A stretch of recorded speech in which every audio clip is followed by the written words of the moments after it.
Azusa marchait avec assurance en direction de son immeuble de bureau. En entrant, plusieurs employés levèrent les yeux vers elle, la reconnaissant immédiatement. Ses propositions et ses dossiers remportaient régulièrement des prix. Arrivée au portique d'entrée, elle y passa son badge. Mais lorsqu'elle voulut avancer, le portique resta fermé. Intriguée, elle baissa les yeux, pour découvrir qu'elle avait, en réalité, scanné une carte de visite de service de plomberie au lieu de son identifiant. Pendant ce temps, dans le département de la publicité, Koskei se débattait avec la pile de dossiers qui l'attendaient lorsqu'Azusa entra et se dirigea vers son bureau. Plusieurs collègues la saluèrent à son arrivée, tandis que les autres continuaient d'affluer dans l'open space. Une fois les salutations passées, chacun retourna rapidement à son travail. Minori s'approcha d'Azusa avec une préoccupation. L'un des influenceurs qu'ils avaient contacté pour une promotion s'était désisté. Elle demanda à Azusa si elle avait une solution. D'un ton froid, Azusa lui rappela que c'était sa responsabilité de régler ce problème et qu'elle aurait dû venir avec une proposition au lieu de demander des idées. Néanmoins, elle suggéra que si l'influenceur ne pouvait pas participer, il pouvait recourir à un remplaçant, car plusieurs autres talents restaient disponibles pour le projet. Puis, elle alla trouver Koskei et lui tendit les documents qu'elle avait corrigés pour lui, afin qu'il les transmette au service de planification. En remarquant le désordre sur son bureau, elle le réprimanda, ce qui poussa Koskei à tout ranger précipitamment. Peu après, Azusa fut appelée par leur supérieur, Eiji. Alors qu'elle se dirigeait vers lui, deux collègues chuchotèrent à quel point elle était fiable, tandis que Koskei marmonna qu'en réalité, Azusa faisait plutôt peur. Les filles acquiescèrent à contre-cœur, admettant qu'elle pourrait être un peu plus aimable. Arrivée auprès d'Eiji, celui-ci l'informa de l'arrivée prochaine d'une nouvelle recrue au sein du département. Il voulait qu'Azusa se charge de sa formation. Un léger trouble passa dans le regard d'Azusa, mais Eiji la rassura. Le nouveau venu était talentueux et s'adapterait vite. Il ajouta qu'il serait bénéfique pour l'entreprise qu'une employée aussi accomplie qu'elle s'occupe de son apprentissage. Azusa esquissa un sourire à ce compliment et accepta la tâche, bien qu'intérieurement, elle en fût accablée. Elle avait travaillé dur pour se forger une image distante et glaciale, précisément pour éviter d'être conviée aux soirées arrosées après le travail. Malheureusement, Eiji semblait ignorer ce détail et continuait de croire qu'elle s'entendait parfaitement avec tout le monde. Cette idée la rendit encore plus morose, mais elle se promit de rester professionnelle. Avant même qu'elle puisse s'y attarder davantage, une voix énergique résonna dans le département pour saluer tout le monde. En se retournant, Azusa aperçut le nouveau venu, toi, en train de saluer Eiji avec respect. Te surprenant à la regarder, tu t'excusas d'interrompre leur conversation. Eiji vous présenta l'un à l'autre, ce qui t'amena à te présenter poliment à Azusa. Celle-ci te répondit d'un ton froid et distant. Pourtant, intérieurement, elle ne pouvait s'empêcher de s'émouvoir devant ton charme juvénile et ce côté un peu espiègle qui la déstabilisait. Mais elle refusa catégoriquement de laisser paraître ses émotions, consciente qu'Eiji lui confiait la lourde tâche de t'enseigner tout ce qu'elle savait. Fixant ton visage, Azusa se promit en silence de tout faire pour te former correctement, malgré ses lacunes en communication. Elle t'emmena dans la salle de merchandising et expliqua que l'entreprise avait d'abord commencé comme un studio de jeux vidéo avant de s'étendre à d'autres secteurs tels que l'habillement, l'immobilier et bien plus encore. Elle insista sur le fait que, parce que l'entreprise couvrait un champ aussi vaste d'activités, leur département devait en permanence jongler avec plusieurs projets à la fois. Ensuite, elle te fit rapidement visiter les différents espaces du bâtiment, les bureaux, la cuisine, la photocopieuse, les toilettes les plus proches, et même le coin des snacks gratuits. Convaincue d'avoir fait un tour complet, elle se sentit satisfaite d'elle-même, certaine de t'avoir montré l'essentiel. Sans plus tarder, vous vous mîtes au travail. Mais, un peu embarrassée, Yu osa l'interpeller pour lui avouer qu'il ignorait totalement quelles étaient ses tâches du jour. Azusa se figea. Emportée par la visite, elle avait complètement oublié de t'expliquer tes véritables responsabilités. Retrouvant aussitôt son sang-froid, elle déclara d'un ton ferme que tu allais l'accompagner à une réunion d'affaires et que, pour l'instant, ton rôle serait simplement de l'observer et d'apprendre. Avant de partir, elle insista sur un point fondamental. Il fallait s'entraîner à échanger des cartes de visite, rituel essentiel de la bienséance professionnelle. Azusa tenta de faire la démonstration, mais en essayant trop fort d'ouvrir son étui, elle en fit tomber tout le contenu sur le sol. Rougissante et figée par sa propre maladresse, elle te vit aussitôt te pencher pour ramasser les cartes et les lui tendre avec politesse. Comme prévu, Azusa et Yu accueillirent ensuite leurs invités à l'entrée de l'entreprise et les escortèrent jusqu'à la salle de réunion. Elle demanda si ta présence était acceptable et tu te présentas avec aisance, offrant ta carte de visite exactement comme elle te l'avait montré quelques minutes plus tôt. Puis Azusa commença sa présentation. En apparence, elle fut impeccable. Ses propos clairs, son ton posé, sa prestance assurée.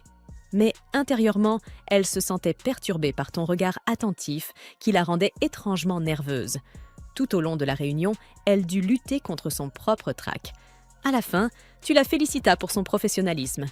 Azusa te remercia, bien qu'elle se sente mentalement vidée. Elle réalisa que l'heure du déjeuner approchait et se demanda s'il était convenable, en tant qu'aînée, d'être celle qui t'inviterait à sortir manger. Elle commence à sourire toute seule en pensant à un joli restaurant où il pourrait aller. Yu remarque ce sourire, mais il est surpris quand son expression se transforme soudainement en panique. Dans son monologue intérieur, Azusa s'inquiète. Inviter Yu à déjeuner, est-ce que ce ne serait pas considéré comme du harcèlement? Elle redoute aussi de paraître froide ou inaccessible si elle ne l'invite pas. Son anxiété s'aggrave encore à l'idée qu'elle ne saurait peut-être même pas tenir une conversation légère pendant le repas. Voyant son air troublé, Yu lui fait une remarque. Décontenancée, Azusa annonce brusquement qu'elle a une autre réunion et lui dit d'aller déjeuner sans elle. Elle s'éloigne rapidement, essayant de cacher la rougeur de son visage. Une fois à bonne distance, elle se laisse glisser contre un mur et soupire, se demandant comment elle peut jouer le rôle de mentor, alors que sa personnalité rend même les interactions les plus simples si difficiles. En fin de journée, Yu l'approche pour lui dire qu'il rentre chez lui. Azusa acquiesce, puis se reproche en silence d'avoir répondu d'un ton trop sec. Avant de partir, Yu la remercie de veiller sur lui, avouant qu'il était très nerveux pour son premier jour. Azusa lui dit que c'est normal pour un nouveau de commettre des erreurs et l'assure qu'il pourra toujours compter sur elle. Elle lui offre encore quelques mots d'encouragement avant son départ. En sortant, ses autres collègues s'arrêtent aussi pour discuter avec lui de sa première journée. Le soir, alors qu'Azusa rentre seule dans les rues sombres, elle se sent coupable. Elle réalise qu'elle a passé plus de temps à se soucier de son image qu'à penser aux sentiments de Yu. Elle se promet que le lendemain, elle sera plus attentive et directe avec lui. Le jour suivant, Yu discute tranquillement avec ses collègues lorsque Azusa apparaît et leur ordonne froidement de s'écarter. Ils lui cèdent aussitôt le passage. Azusa s'assoit à son bureau, intérieurement fière d'avoir salué tout le monde, normalement, sans se rendre compte qu'elle a en réalité paru intimidante. Plus tard, elle confie à Yu la tâche de rédiger une proposition pour un studio de manga, en lui donnant des échantillons de ses propres travaux comme référence. Alors que Yu se plonge dans la tâche, Azusa se jure qu'aujourd'hui sera le jour où elle l'invitera enfin à déjeuner. Quand Yu lui demande ensuite de relire son travail, elle lui signale plusieurs erreurs et lui dit de corriger ses passages. Avant qu'il ne s'y mette, elle ajoute fermement qu'il devra faire ses révisions après le déjeuner. Azusa décide que c'est le moment parfait pour l'inviter à déjeuner. Mais en se tournant pour le chercher, elle ne le voit pas. Confuse, elle finit par l'apercevoir revenant à son bureau, avec un gobelet de nouilles instantané. Elle le réprimande aussitôt pour avoir mangé quelque chose d'aussi mauvais pour la santé. Mais Yu lui explique qu'il doit faire attention à son budget. Azusa choisit de ne pas insister et détourne le regard, se sentant coupable d'avoir manqué son occasion et d'avoir peut-être été trop dure, surtout qu'elle ignorait sa situation financière. Yu, cependant, remarque la mine abattue de sa supérieure. Dans un petit restaurant, Azusa prend son propre déjeuner tout en se sentant insuffisante dans son rôle de mentor. Elle se souvient de la fois où son propre mentor l'avait emmenée dans ce même lieu, partageant avec elle des paroles d'encouragement et de sagesse autour d'un repas. Ce souvenir ne fait qu'accentuer son sentiment d'échec. La sonnerie de son téléphone la tire de ses pensées. Elle termine rapidement son plat avant de rappeler Ritsu. En chemin vers le bureau, elle discute avec lui des tâches qui restent à accomplir. Ritsu la remercie, puis lui conseille de s'exercer à faire de petites conversations plus souvent. Il évoque aussi le café collaboratif sur lequel ils avaient travaillé auparavant, convaincu que l'établissement les contactera bientôt pour un nouveau projet. Azusa approuve, notant que ce serait une bonne opportunité de formation pour Yu. Ritsu, amusée, apprend qu'Azusa a maintenant un stagiaire sous sa responsabilité. Il la taquine en lui disant de ménager le petit nouveau, sachant pertinemment que ses compétences en communication ne sont pas son point fort. Quand Azusa proteste intérieurement en affirmant qu'elle s'est plutôt bien débrouillée aujourd'hui, Ritsu lui rétorque franchement que ses habituelles réponses courtes ne sont pas de vraies conversations. Depuis son bureau, il observe Yu et prévient Azusa que les jeunes employés de nos jours n'hésitent pas à changer de travail s'ils se sentent négligés. Azusa s'inquiète aussitôt à l'idée que Yu puisse la quitter à cause de son manque de tact en tant que mentor. Ritsu suggère qu'elle lise un livre de développement personnel, mais Azusa fait la moue, affirmant qu'elle n'a pas besoin qu'une success story lui dicte comment s'améliorer. Elle met fin à l'appel et retourne au bureau. Au coucher du soleil, le département de la communication termine sa journée. Azusa boucle ses propres tâches et rentre chez elle, s'arrêtant dans une librairie pour acheter plusieurs ouvrages de développement personnel sur la communication et le mentorat. Une fois dans son appartement, elle se rend compte qu'elle a oublié d'acheter de quoi dîner. En ouvrant son réfrigérateur, elle n'y trouve rien et se contente de nouilles instantanées. Elle se sermonne elle-même pour avoir mangé exactement ce qu'elle avait reproché à Yu, mais se console en se disant qu'au moins, elle accompagne son repas d'un jus de lait. Plongée dans ses livres, Azusa découvre que la première règle pour être un bon supérieur est d'accueillir tout le monde avec énergie et un sourire. Se souvenant de son salut glacial du matin, elle réalise qu'elle avait fait exactement l'inverse. Pour s'exercer, Azusa prend un petit miroir et commence à tester son sourire et ses salutations. Mais son propre reflet lui paraît si crispé et inquiétant qu'elle abandonne aussitôt, décidant de passer au conseil suivant. Le livre suggère que, plutôt que d'être stricte, elle devrait encourager son subordonné avec des compliments. Ce conseil la trouble, car elle sait qu'elle devra forcément corriger les erreurs de Yu tôt ou tard. Allongée sur son canapé, elle commence à se demander si elle est réellement faite pour être mentor. Ses pensées sont interrompues lorsqu'elle se souvient des nouilles qu'elle avait laissées de côté. En vérifiant, elle découvre qu'elles sont trop cuites. Attristée, elle casse ses baguettes et se met à manger malgré tout. Le lendemain matin, Azusa se réveille en retard. Paniquée, elle s'empresse de se préparer, inquiète de l'impression qu'elle donnerait à Yu si elle arrivait après l'heure. Heureusement, elle parvient à accélérer sa routine et arrive au bureau parfaitement présentable. Là, elle aperçoit Yu, qui la salue chaleureusement. Azusa s'apprête à lui rendre son salut, mais se fige lorsqu'elle surprend Akemi et Minori chuchotant à son sujet. Elles disent qu'elle est stricte et effrayante, et que la seule raison pour laquelle on tolère son absence de compétences sociales, c'est qu'elle excelle dans son travail. Ces paroles la blessent, et Azusa laisse tomber sa tablette, révélant des post-it remplis de rappels sur la communication. Yu les ramasse rapidement et lui tend soigneusement la tablette. En la récupérant, Yu aperçoit l'expression de douleur qu'elle peine à dissimuler. Elle se ressaisit aussitôt et lui lance d'un ton sec qu'il est temps de commencer leur journée. Mais avant qu'elle ne parte, Yu s'avance vers les deux collègues qui avaient bavardé. Avec un sourire tranquille, il leur dit combien il se sent chanceux d'être sous la tutelle d'Azusa, car il a déjà vu son côté attentionné. Akemi et Minori sont déconcertés, comprenant qu'Azusa a entendu leurs propos. Yu revient ensuite vers Azusa et s'excuse d'avoir pris des initiatives. Azusa détourne obstinément le regard, affirmant qu'elle ne le remerciera pas, avant de murmurer discrètement un « merci ». Alors qu'ils se dirigent vers leur département, Azusa essaie maladroitement de lui demander s'il veut déjeuner avec elle. Mais Yu, ne comprenant pas l'allusion, répond simplement qu'il prendra encore des nouilles. Tout le monde dans la salle de réunion écoute attentivement, tandis qu'Azusa présente ses plans pour un futur café de collaboration. L'un de leurs jeux, Racing Girls, organisera un événement de Med Café, où les personnages apparaîtront habillés en soubrette. Pendant ce temps, l'intérieur du café sera entièrement redécoré pour ressembler à la carte du jeu, offrant ainsi une expérience immersive aux visiteurs. Yu observe depuis le côté, admirant à quel point Azusa paraît calme, confiante et professionnelle pendant sa présentation. Une fois la réunion terminée, Azusa et Yu accompagnent leurs invités jusqu'à la sortie du bâtiment. Leurs partenaires se disent ravis du projet, affirmant que la dernière collaboration avait été un grand succès, attirant de nombreux nouveaux fans. Dès que les invités partent, Azusa annonce d'un ton ferme à Yu qu'il participera lui aussi au café collaboratif. Elle lui ordonne d'examiner ses plans de projet et de compléter plusieurs documents en se basant sur son travail précédent.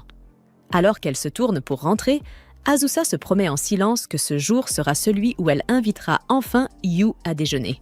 Mais lorsqu'elle scanne sa carte d'identité à la porte, celle-ci est rejetée. Elle s'est trompée de carte. Plus tard, au bureau, Azusa observe Yu en train de jouer à Racing Girls. Yu lève les yeux vers elle et lui demande si elle joue réellement au jeu qu'elle gère. Azusa confirme que oui, expliquant que cela lui permet de mieux comprendre les clients en expérimentant le jeu elle-même. Ce qu'elle ne lui dit pas, c'est qu'elle aime sincèrement jouer. Concentrée sur Yu, elle lui conseille de continuer à s'entraîner avant de finaliser sa propre proposition. Suivant son conseil, Yu lance une course, mais s'écrase presque immédiatement. Décidant de lui montrer l'exemple, Azusa lui demande son téléphone, secrètement soulagée de pouvoir enfin mettre à profit ses talents de joueuse pour guider son collègue. Avant de rejoindre l'entreprise, elle avait été une gameuse passionnée, travaillant même à temps partiel comme testeuse de jeux vidéo à l'université. Encore aujourd'hui, elle préfère le jeu vidéo aux sorties sociales. Prenant le téléphone de Yu, elle lance une course, mais se rend vite compte que c'est plus difficile qu'elle ne le pensait. Elle comprend que la difficulté vient du fait de jouer sur un téléphone plutôt qu'avec une manette, et les commandes inhabituelles la déstabilisent. À force de se pencher et de bouger instinctivement avec les virages, elle ne remarque pas qu'elle se trouve au bord du canapé, jusqu'à ce qu'elle bascule et tombe. Yu et Azusa restent un instant figés, choqués par la chute. Déterminée à sauver sa fierté, elle insiste pour rejouer. Pour alléger la tension, Yu propose qu'ils passent en mode versus afin de s'entraîner ensemble. De retour à leur bureau, Azusa n'arrive toujours pas à se remettre de son embarras. Ils s'étaient affrontés sur un circuit débutant, et au lieu de briller par ses compétences de joueuse, elle s'était encore plus ridiculisée. Elle n'avait réussi qu'à paraître peu fiable, et tandis qu'elle ressassait encore l'incident, ses collègues de bureau commencèrent à faire des plans pour le déjeuner. Azusa réalisa alors que c'était peut-être le moment idéal pour enfin inviter Yu. Elle lui jeta un bref regard, mais les mots refusèrent de franchir ses lèvres. Il paraissait si absorbé par son écran qu'elle se persuada que ce n'était décidément pas le bon moment. Avant même qu'elle ne puisse se décider, un collègue l'appela à l'aide. Azusa se leva aussitôt pour aller l'assister, reléguant ses pensées au second plan. Pendant ce temps, Yu buta sur un problème dans son travail et se retourna pour lui poser une question. Mais sa chaise était vide. L'apercevant un peu plus loin en train d'aider quelqu'un, il attendit patiemment qu'elle revienne.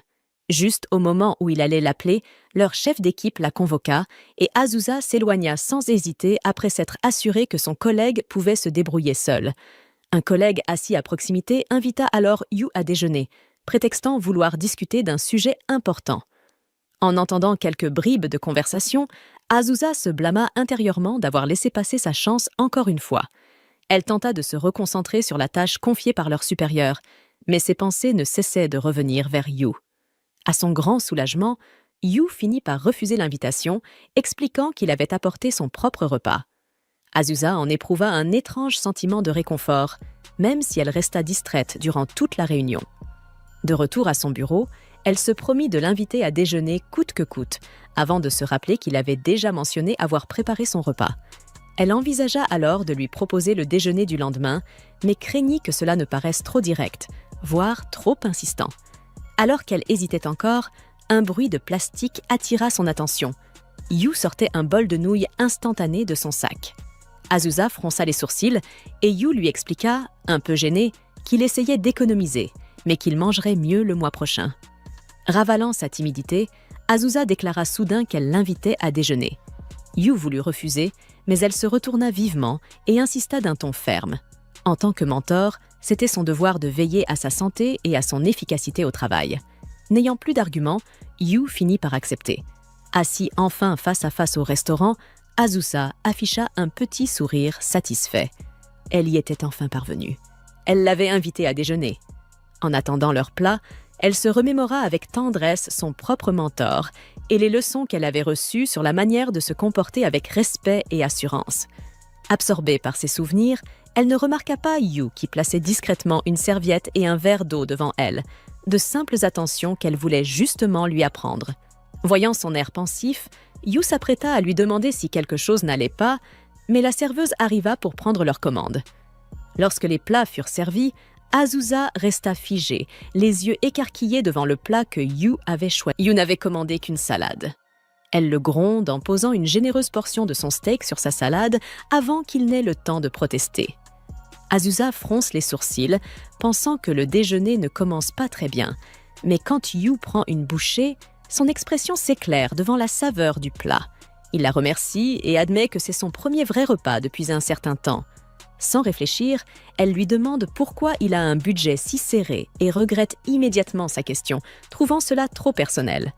Yu hésite, puis avoue qu'il a acheté un kit de modélisme coûteux et qu'il a décidé de réduire ses repas à cause de cela. À sa surprise, Azusa ne semble pas du tout le juger. Au contraire, elle lui dit calmement qu'il n'y a rien de mal à se faire plaisir avec ce qu'on aime, mais qu'il ne doit pas négliger sa santé dans le processus. Yu hoche la tête, promettant de faire mieux, tandis qu'Azusa se promet en silence d'arrêter de passer des nuits blanches à jouer à de nouveaux jeux. Pour détendre l'atmosphère, Azusa lui propose de refaire des parties du jeu de course afin de renforcer leur proposition. Plus tard dans la nuit, Azusa passe des heures à jouer au jeu de course jusqu'à ce qu'elle obtienne enfin la première place en utilisant les commandes sur mobile. Son estomac grogne de protestation, lui rappelant qu'elle n'a pas encore mangé. En ouvrant son réfrigérateur, elle ne trouve que 2 œufs et pas de nouilles udon. Alors elle se contente de nouilles au curry instantané et d'une boisson aux légumes.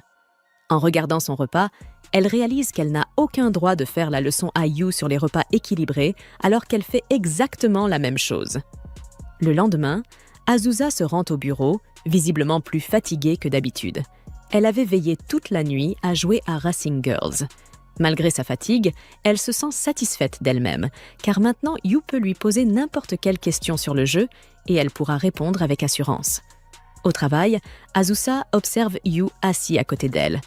Il semble préoccupé par quelque chose, ce qui lui rappelle avec tendresse comment elle était lorsqu'elle était encore débutante. Elle se souvient que le conseil de son mentor était de toujours poser des questions lorsque c'était nécessaire. Le fait que son mentor le souligne rendait son supérieur beaucoup plus accessible. Décidée à faire de même, elle dit fermement à Yu qu'il devrait lui poser ses questions immédiatement dès qu'il en a une. Yu la remercie de s'en inquiéter, mais la rassure en lui disant qu'il va bien. Cette réponse surprend un peu Azusa, car elle avait prévu de l'aider aujourd'hui. En retournant à son travail, elle jette un coup d'œil à Yu en s'attendant à ce qu'il lui pose une question, mais il ne le fait pas. Elle essaie de rester près de lui, prétextant aller chercher de l'eau et revenir, mais Yu ne dit rien. Finalement, Azusa tente de le pousser à poser une question, mais Yu décline poliment l'offre une fois de plus. Azusa se dirige vers les canapés, se demandant pourquoi Yu ne l'a pas encore approché. Elle commence à s'inquiéter d'avoir peut-être créé une atmosphère peu accueillante et que le déjeuner d'hier n'ait pas suffi à la rendre plus accessible. Elle décide que la solution est simple. Il lui suffit de l'inviter à nouveau à déjeuner aujourd'hui. Si elle montre à quel point elle peut être fiable et s'assure qu'il mange correctement, il pourrait se sentir assez à l'aise pour venir la voir en cas de besoin. Avec ce plan en tête, Azusa retourne dans le bureau, déterminée à inviter Yu à déjeuner. Cependant, elle entend une conversation entre lui et leurs collègues au sujet du déjeuner. Yu accepte d'aller avec eux et suggère même d'inviter Azusa, mais les autres rejettent l'idée. Ils disent à Yu qu'Azusa ne veut jamais se joindre à eux et qu'elle participe rarement aux événements de l'entreprise. Yu semble surpris, mais accepte malgré tout de déjeuner avec eux. Entendant ses pas s'approcher de la sortie, Azusa s'éloigne rapidement, espérant qu'ils n'ont pas remarqué qu'elle écoutait. Une fois la porte de l'ascenseur fermée, elle jette un coup d'œil depuis le coin, se sentant de nouveau découragée d'avoir échoué à l'inviter. Azusa décide de passer sa pause déjeuner seule dans un parc voisin.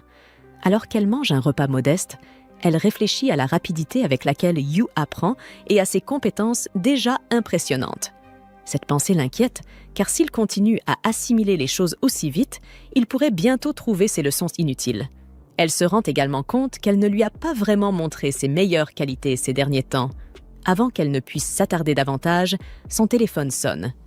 C'est un appel d'un de leurs partenaires commerciaux, et elle décroche immédiatement dans son ton habituellement posé. Pendant ce temps, Yu et ses collègues passent par le parc en revenant au bureau. Yu aperçoit Azusa au téléphone, travaillant avec diligence même pendant sa pause. Il s'arrête un instant pour l'observer, silencieusement impressionné, jusqu'à ce que ses collègues l'appellent et qu'il se dépêche de les rejoindre. À la fin de la journée, Azusa remarque que Yu est toujours à son bureau. Elle tente de lui offrir son aide, mais il insiste pour dire qu'il a seulement besoin de peaufiner la proposition et que tout le reste est déjà pris en charge. À la sortie de l'immeuble, Azusa passe sa carte, mais hésite à quitter complètement le portail. La culpabilité la tiraille de laisser Yu travailler seule, alors elle se tourne vers leur appartement. En le voyant concentré à son bureau, elle se sent soudain gênée de l'interrompre. Tentant de se faufiler discrètement, elle se fait rapidement surprendre par Yu. Rougissante, elle explique qu'elle est revenue parce qu'elle avait oublié de terminer certaines tâches, puis s'assoit et allume son ordinateur. Le temps passe, et Azusa finit par rappeler à Yu qu'il devrait rentrer, car le dernier train est sur le point de partir. Yu refuse, disant qu'il a presque fini, mais la remercie de s'inquiéter pour lui et lui dit qu'elle devrait partir avant lui. Puis, presque timidement, il avoue qu'il trouve sa proposition inspirante, pas seulement pour l'écriture elle-même, mais pour tout son éthique de travail. Il veut créer quelque chose dont elle serait fière. Lorsqu'il se tourne vers elle, il est surpris de voir des larmes monter dans ses yeux. Il lui tend rapidement des mouchoirs, et Azusa lui dit que, même si c'est bien de travailler dur, il ne devrait pas se surmener. Elle ajoute qu'il s'en sort vraiment bien, même beaucoup mieux qu'elle ne l'avait fait lorsqu'elle avait commencé. Yu la remercie d'être attentionnée et de l'avoir invitée à déjeuner, avouant qu'il sait qu'elle préfère manger seule. Pris de panique, Azusa laisse échapper qu'elle voulait en réalité manger avec lui, que cela n'avait absolument rien de gênant. En réalisant ce qu'elle vient de dire, son visage devient d'un rouge vif et elle cache son embarras en lui disant sévèrement de finir son travail.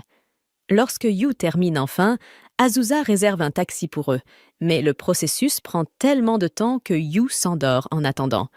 Azusa dépose silencieusement son manteau sur lui et lui attache même son écharpe autour du cou. Yu se réveille, surpris d'être ainsi emmitouflé, tandis qu'Azusa sourit simplement pour elle-même, satisfaite, en attendant leur voiture. Azusa et Yu sont invités à discuter des préparatifs d'une prochaine fête arrosée, organisée pour célébrer le mariage imminent d'un de leurs collègues. À la simple mention du mot « mariage », Azusa ressent une légère angoisse lui serrer la poitrine, se rappelant combien sa mère la presse ces derniers temps de rencontrer quelqu'un. Leur supérieur leur explique qu'ils comptent combiner la célébration du mariage avec la fête de bienvenue de Yu, pour n'en faire qu'un seul événement. Il ajoute qu'il souhaite confier l'organisation à Yu, estimant que ce sera une bonne occasion pour lui d'apprendre à recevoir des invités.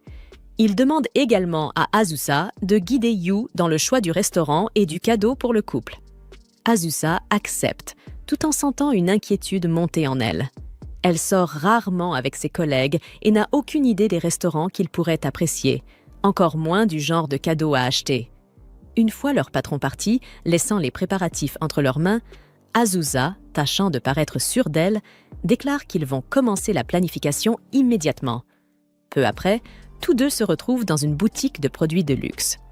Yu observe les étagères avec curiosité, se demandant quel serait le meilleur cadeau à offrir. Azusa lui explique que l'art d'offrir un présent est une compétence essentielle, non seulement dans le milieu professionnel, mais aussi pour apprendre à évoluer dans la société. Pendant que Yu parcourt les vitrines, Azusa sort discrètement son téléphone pour chercher en ligne quel cadeau conviendrait le mieux. Elle peste intérieurement contre son manque d'expérience. Sa nature introvertie l'a poussée à éviter tant de mariages qu'elle ne se souvient même plus du dernier auquel elle a assisté. Elle se rappelle aussi qu'elle n'a plus été invitée à des mariages récents, sans doute parce qu'elle n'a jamais montré beaucoup d'intérêt auparavant. Malgré tout, elle est déterminée à bien guider Yu, même si elle est aussi perdue que lui. Ses yeux s'arrêtent bientôt sur une étagère remplie de tasses. Un ensemble en particulier attire son attention, une paire de mugs assortis décorés d'adorables chats. Yu remarque la lueur d'intérêt dans son regard alors qu'elle en saisit une pour l'examiner de plus près. Intrigué, il s'approche et lui demande si elle pense que ces mugs feraient un bon cadeau. La proximité soudaine de Yu la surprend et, dans un geste maladroit, elle laisse tomber la tasse, qui se brise au sol. Yu s'excuse aussitôt de l'avoir surprise, mais Azusa insiste que ce n'est pas sa faute. Lorsque la vendeuse s'approche pour vérifier, Azusa ne peut s'empêcher de se dévaloriser à cause de sa maladresse habituelle. Elle tente d'insister pour payer la tasse cassée, mais Yu demande calmement s'il reste une autre paire disponible, car il souhaiterait les acheter. Azusa proteste, affirmant qu'elle devrait au moins partager les frais, mais Yu répond simplement qu'il aime le design et qu'il compte bien les utiliser lui-même. Avant qu'elle puisse répliquer, il est déjà à la caisse en train de régler la note. Azusa se sent vaincue et se promet de trouver, coûte que coûte, le cadeau parfait pour le couple. En cherchant sur son téléphone, Azusa se félicite intérieurement de ses talents de recherche, affinés au fil des années passées à se plonger dans les jeux vidéo. Lorsque Yu termine son achat, elle déclare avec assurance qu'il doit la suivre, car elle a déjà trouvé le cadeau parfait. Une fois leurs emplettes terminées, ils s'arrêtent dans un café. Yu remercie Azusa pour son excellente idée d'offrir au couple une paire de serviettes, ajoutant qu'il espère qu'ils apprécieront leur douceur. Il lui avoue ensuite qu'il est surpris de la voir boire son café noir. Affichant un air assuré, Azusa explique qu'ajouter quoi que ce soit dans le café en altère le goût originel. Yu semble impressionné, mais confie qu'il préfère son café avec un peu de sucre. Il prend une gorgée, tandis qu'Azusa jette un regard envieux à sa tasse, se demandant pourquoi elle a voulu paraître si prétentieuse. Elle se remémore son ancienne mentor, toujours en train de boire du café noir avec élégance, et voulait sans doute l'imiter. Se convainquant que le café ne sert qu'à la garder éveillée, Azusa prend une gorgée, avant de pousser un cri en découvrant son amertume. Voyant sa réaction, Yu lui propose d'aller chercher de la crème ou du sucre. Elle répond aussitôt qu'il devrait ramener les deux. Après avoir adouci sa boisson, son humeur s'éclaircit, jusqu'à ce qu'elle réalise qu'elle vient de se ridiculiser devant son collègue plus jeune. Tentant de reprendre contenance, Azusa change de sujet et propose de passer à la prochaine étape, réserver un lieu pour la fête. Comme les célébrations doivent avoir lieu juste avant la Golden Week, elle craint que la plupart des restaurants soient déjà complets. Ils sortent leur téléphone pour chercher de bons endroits. Tandis que Yu parle des restaurants possibles, Azusa se surprend à l'observer discrètement. Au lieu de se concentrer sur ses suggestions, elle se demande s'il aime boire et réfléchit aux petits détails qu'elle a appris sur lui jusque-là. Remarquant son regard, Yu tente d'attirer son attention, mais Azusa lui demande brusquement s'il apprécie l'alcool. Yu admet qu'il n'est pas vraiment amateur de boissons. Azusa joint ses mains avec enthousiasme, ravie de découvrir qu'ils partagent le même sentiment. Se reprenant aussitôt, elle se calme et lui dit qu'il ne doit jamais se forcer. Boire n'a de sens que lorsqu'on se sent à l'aise avec les gens qui nous entourent. Yu la remercie, soulagé de ne pas devoir faire semblant. Il mentionne pourtant qu'il a entendu dire qu'Azusa a tendance à éviter les soirées arrosées. Sentant la légère inquiétude dans sa voix, Azusa le rassure. Elle participera à celle-ci puisqu'elle servira aussi à fêter son arrivée dans l'entreprise. Elle lui conseille néanmoins qu'il est tout à fait normal de refuser une invitation à boire s'il n'en a pas envie. Rassuré par ces mots, Yu lui sourit, puis avoue soudain qu'il aimerait bien boire un verre avec elle. L'aveu de Yu prend Azusa complètement au dépourvu et elle laisse échapper, sans réfléchir, qu'elle ne voit aucun intérêt à boire avec lui. Aussitôt, elle regrette ses paroles. Elle se réprimande intérieurement pour avoir semblé si froide alors que Yu n'avait fait que tenter d'être aimable. Ne trouvant aucun moyen de rattraper sa maladresse, elle s'empresse de saisir son téléphone et déclare qu'ils doivent réserver un restaurant au plus vite. Le lendemain matin, Azusa se rend au travail, toujours accablée par la culpabilité d'avoir repoussé Yu. En arrivant à son bureau, elle remarque une tasse décorée de motifs de chat posée à côté de son ordinateur. Elle demande à Yu d'où elle vient. Gêné, il explique qu'il n'a vraiment besoin que d'une seule tasse. Il ajoute qu'il avait remarqué à quel point elle semblait aimer ce modèle, alors il a décidé de lui offrir la seconde en guise de remerciement. Touchée et troublée, Azusa bafouille qu'elle l'utilisera comme porte-brosse à dents. Le soir venu, la soirée bière commence enfin. Azusa a été chargée de porter le toast d'ouverture. Elle le garde bref, précisant à tout le monde qu'ils devraient blâmer leur patron de lui avoir confié cette tâche, car elle n'a rien de sentimental à dire. Elle félicite sa collègue pour ses fiançailles et lève son verre pour lancer les festivités. Assise à côté de la fiancée et de leur supérieur, Azusa reçoit des remerciements pour avoir contribué à l'organisation de la fête et surtout pour avoir enfin participé à un événement de l'entreprise. Lorsque son patron lui propose de lui verser un verre, elle décline poliment, préférant lui servir à boire par respect tout en remplissant son propre verre de thé. Son regard se tourne vers Yu, assis à une autre table. Elle s'inquiète discrètement de la manière dont il s'en sort. Soudain, Suven Kuru s'approche de Yu et lui demande comment se passe sa collaboration avec Azusa. Yu jette un coup d'œil vers elle et sourit avant de répondre qu'ils s'entendent plutôt bien. Kuru avoue qu'il était inquiet, car la plupart des nouveaux employés ont tendance à la craindre. Yu répond qu'il est reconnaissant d'être sous sa supervision, car elle le corrige et le soutient chaque fois qu'il en a besoin. Satisfait, Kuru lui tapote l'épaule et l'encourage à se détendre et à profiter de la soirée. Depuis sa table, Azusa observe la scène, le regard soucieux. Finalement, elle se lève et s'avance vers eux. Les deux hommes sursautent lorsqu'elle apparaît soudain derrière eux, attrape le verre de Yu et le vide d'une traite. D'une voix ferme, elle déclare que Yu est son protégé et qu'elle ne peut pas rester là sans vérifier ce qu'on lui fait boire. Amusée de l'avoir enfin sociabilisé, Kuru éclate de rire et lui sert un autre verre. Azusa finit par s'asseoir entre Kuru et Yu, déjà un peu étourdis par l'alcool. Minaret leur propose de la nourriture, et lorsque Kuru tente de verser un autre verre à Yu, Azusa réagit aussitôt. Elle remplit un verre de thé et le lui tend fermement, l'obligeant presque à le boire à la place. Kuru éclate de rire et lui dit qu'elle devrait laisser Yu boire un peu. Gênée, Azusa s'excuse rapidement et se rend aux toilettes. Le temps passe et Yu remarque qu'elle n'est toujours pas revenue. Jetant un œil vers la sortie, il l'aperçoit dehors. Il va la rejoindre et Azusa, essayant d'avoir l'air en forme, finit par admettre qu'elle se sent un peu mal. Elle lui dit qu'elle va rentrer plus tôt et Yu propose d'aller chercher ses affaires. Lorsqu'il revient dans la salle, les autres expriment leur déception en apprenant qu'Azusa s'en va, surtout parce que c'était la première fois qu'elle participait à l'une de leurs soirées. Kuru insiste pour qu'Azusa rentre se reposer, mais exige que Yu reste boire avec eux. Yu tente de se défiler pour lui rapporter ses affaires, mais ses collègues l'en empêchent. C'est alors qu'Azusa réapparaît dans la pièce, le visage fermé. Elle annonce qu'elle vient de recevoir un appel d'un client mécontent du travail de Yu et qu'elle doit en discuter avec lui immédiatement. Yu reste un instant perplexe. Il ne se souvient d'aucune erreur, avant de remarquer le regard discret d'Azusa. Il comprend qu'elle lui tend une porte de sortie. Jouant le jeu, il s'excuse auprès du groupe et quitte rapidement la salle, prétextant des affaires urgentes. Sur le chemin du retour, Azusa s'excuse d'avoir provoqué une telle scène et de l'avoir entraînée dehors si tôt. Yu lui répond qu'au contraire, il lui est reconnaissant, car il n'avait pas vraiment envie de boire. Soulagée, Azusa garde pourtant un teint pâle. Yu lui suggère alors de faire une pause avant de continuer à marcher. Debout près d'un banc, Azusa lui demande timidement s'il la trouve effrayante en tant que mentor. Elle explique qu'elle l'a trouvé un peu nerveux pendant la soirée et qu'elle s'est demandé si c'était à cause d'elle. Yu admet qu'il était effectivement nerveux, mais uniquement parce que c'était sa première fête d'entreprise. Cela n'avait rien à voir avec elle.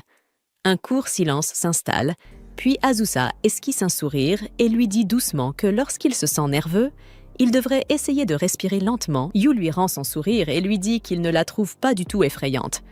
Au contraire, elle a toujours été gentille avec lui. Il se rappelle avec affection de leur toute première rencontre.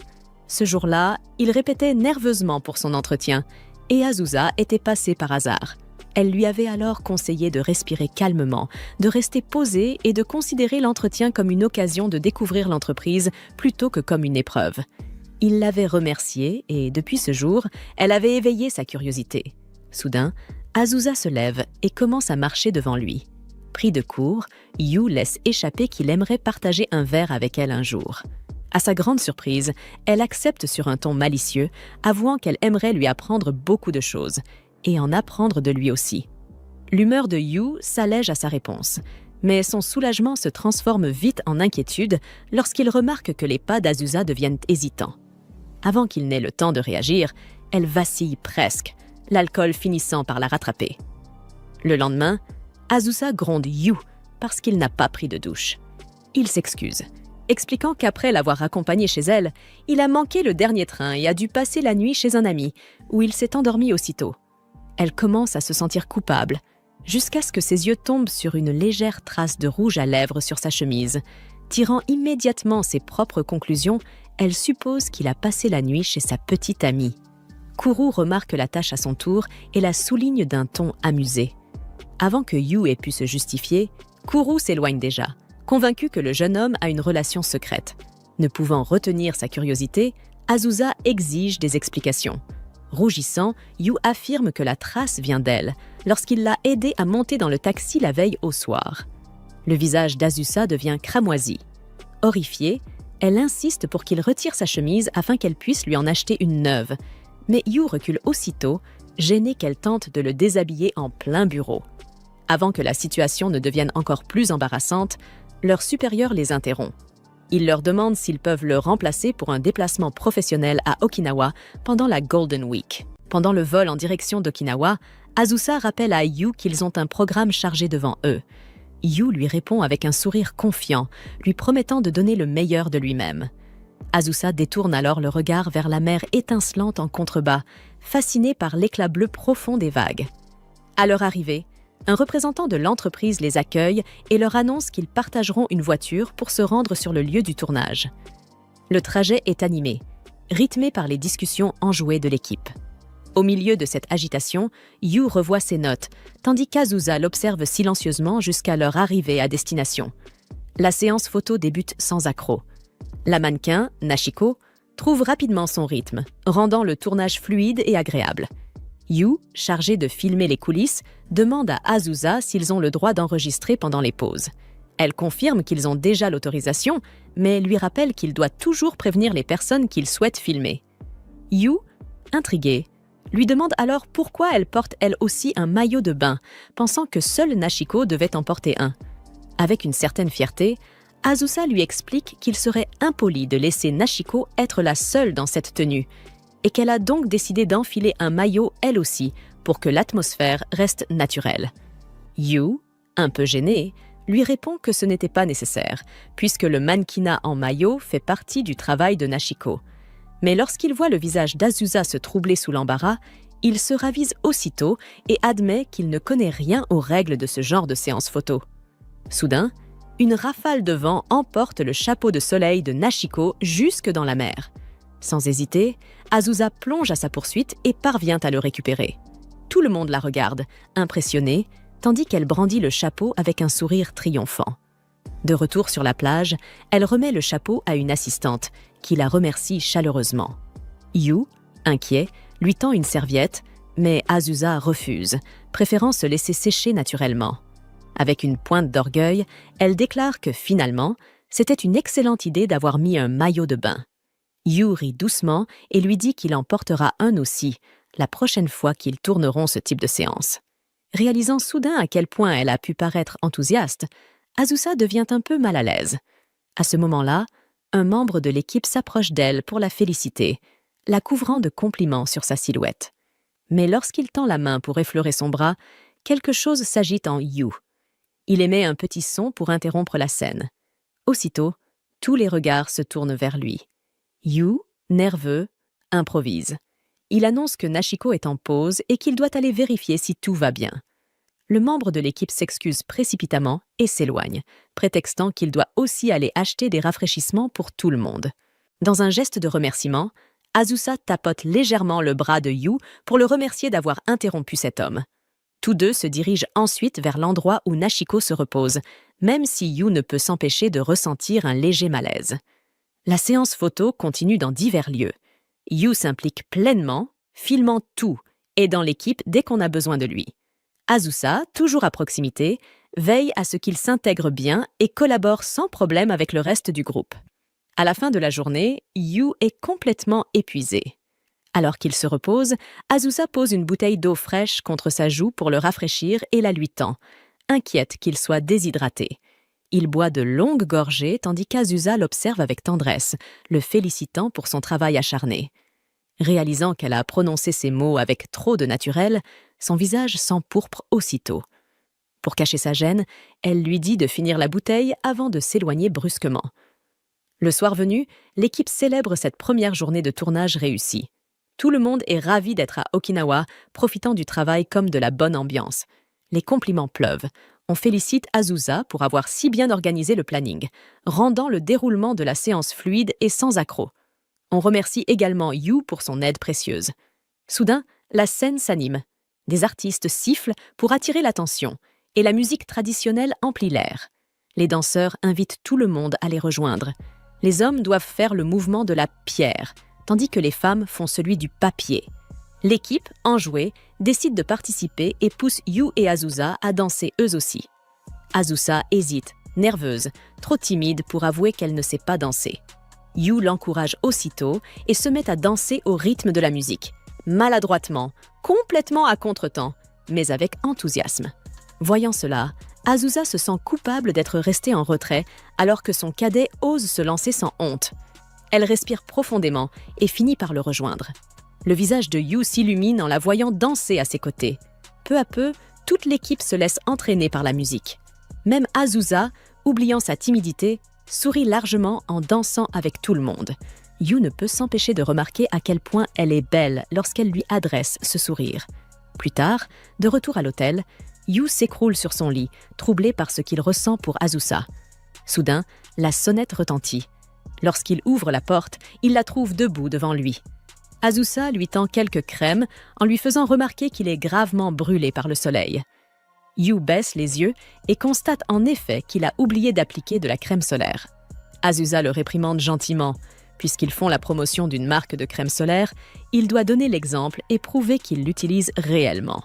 Le visage de Yu se fane légèrement, mais Azusa adoucit aussitôt sa voix pour lui expliquer que les rayons du soleil à Okinawa sont particulièrement forts, peu importe la saison. Reconnaissant sa tentative de le réconforter, Yu esquisse un sourire et lui promet d'appliquer de la crème solaire dès le lendemain. Le jour suivant, la séance photo se déroule dans un vaste champ. Toute l'équipe est de bonne humeur.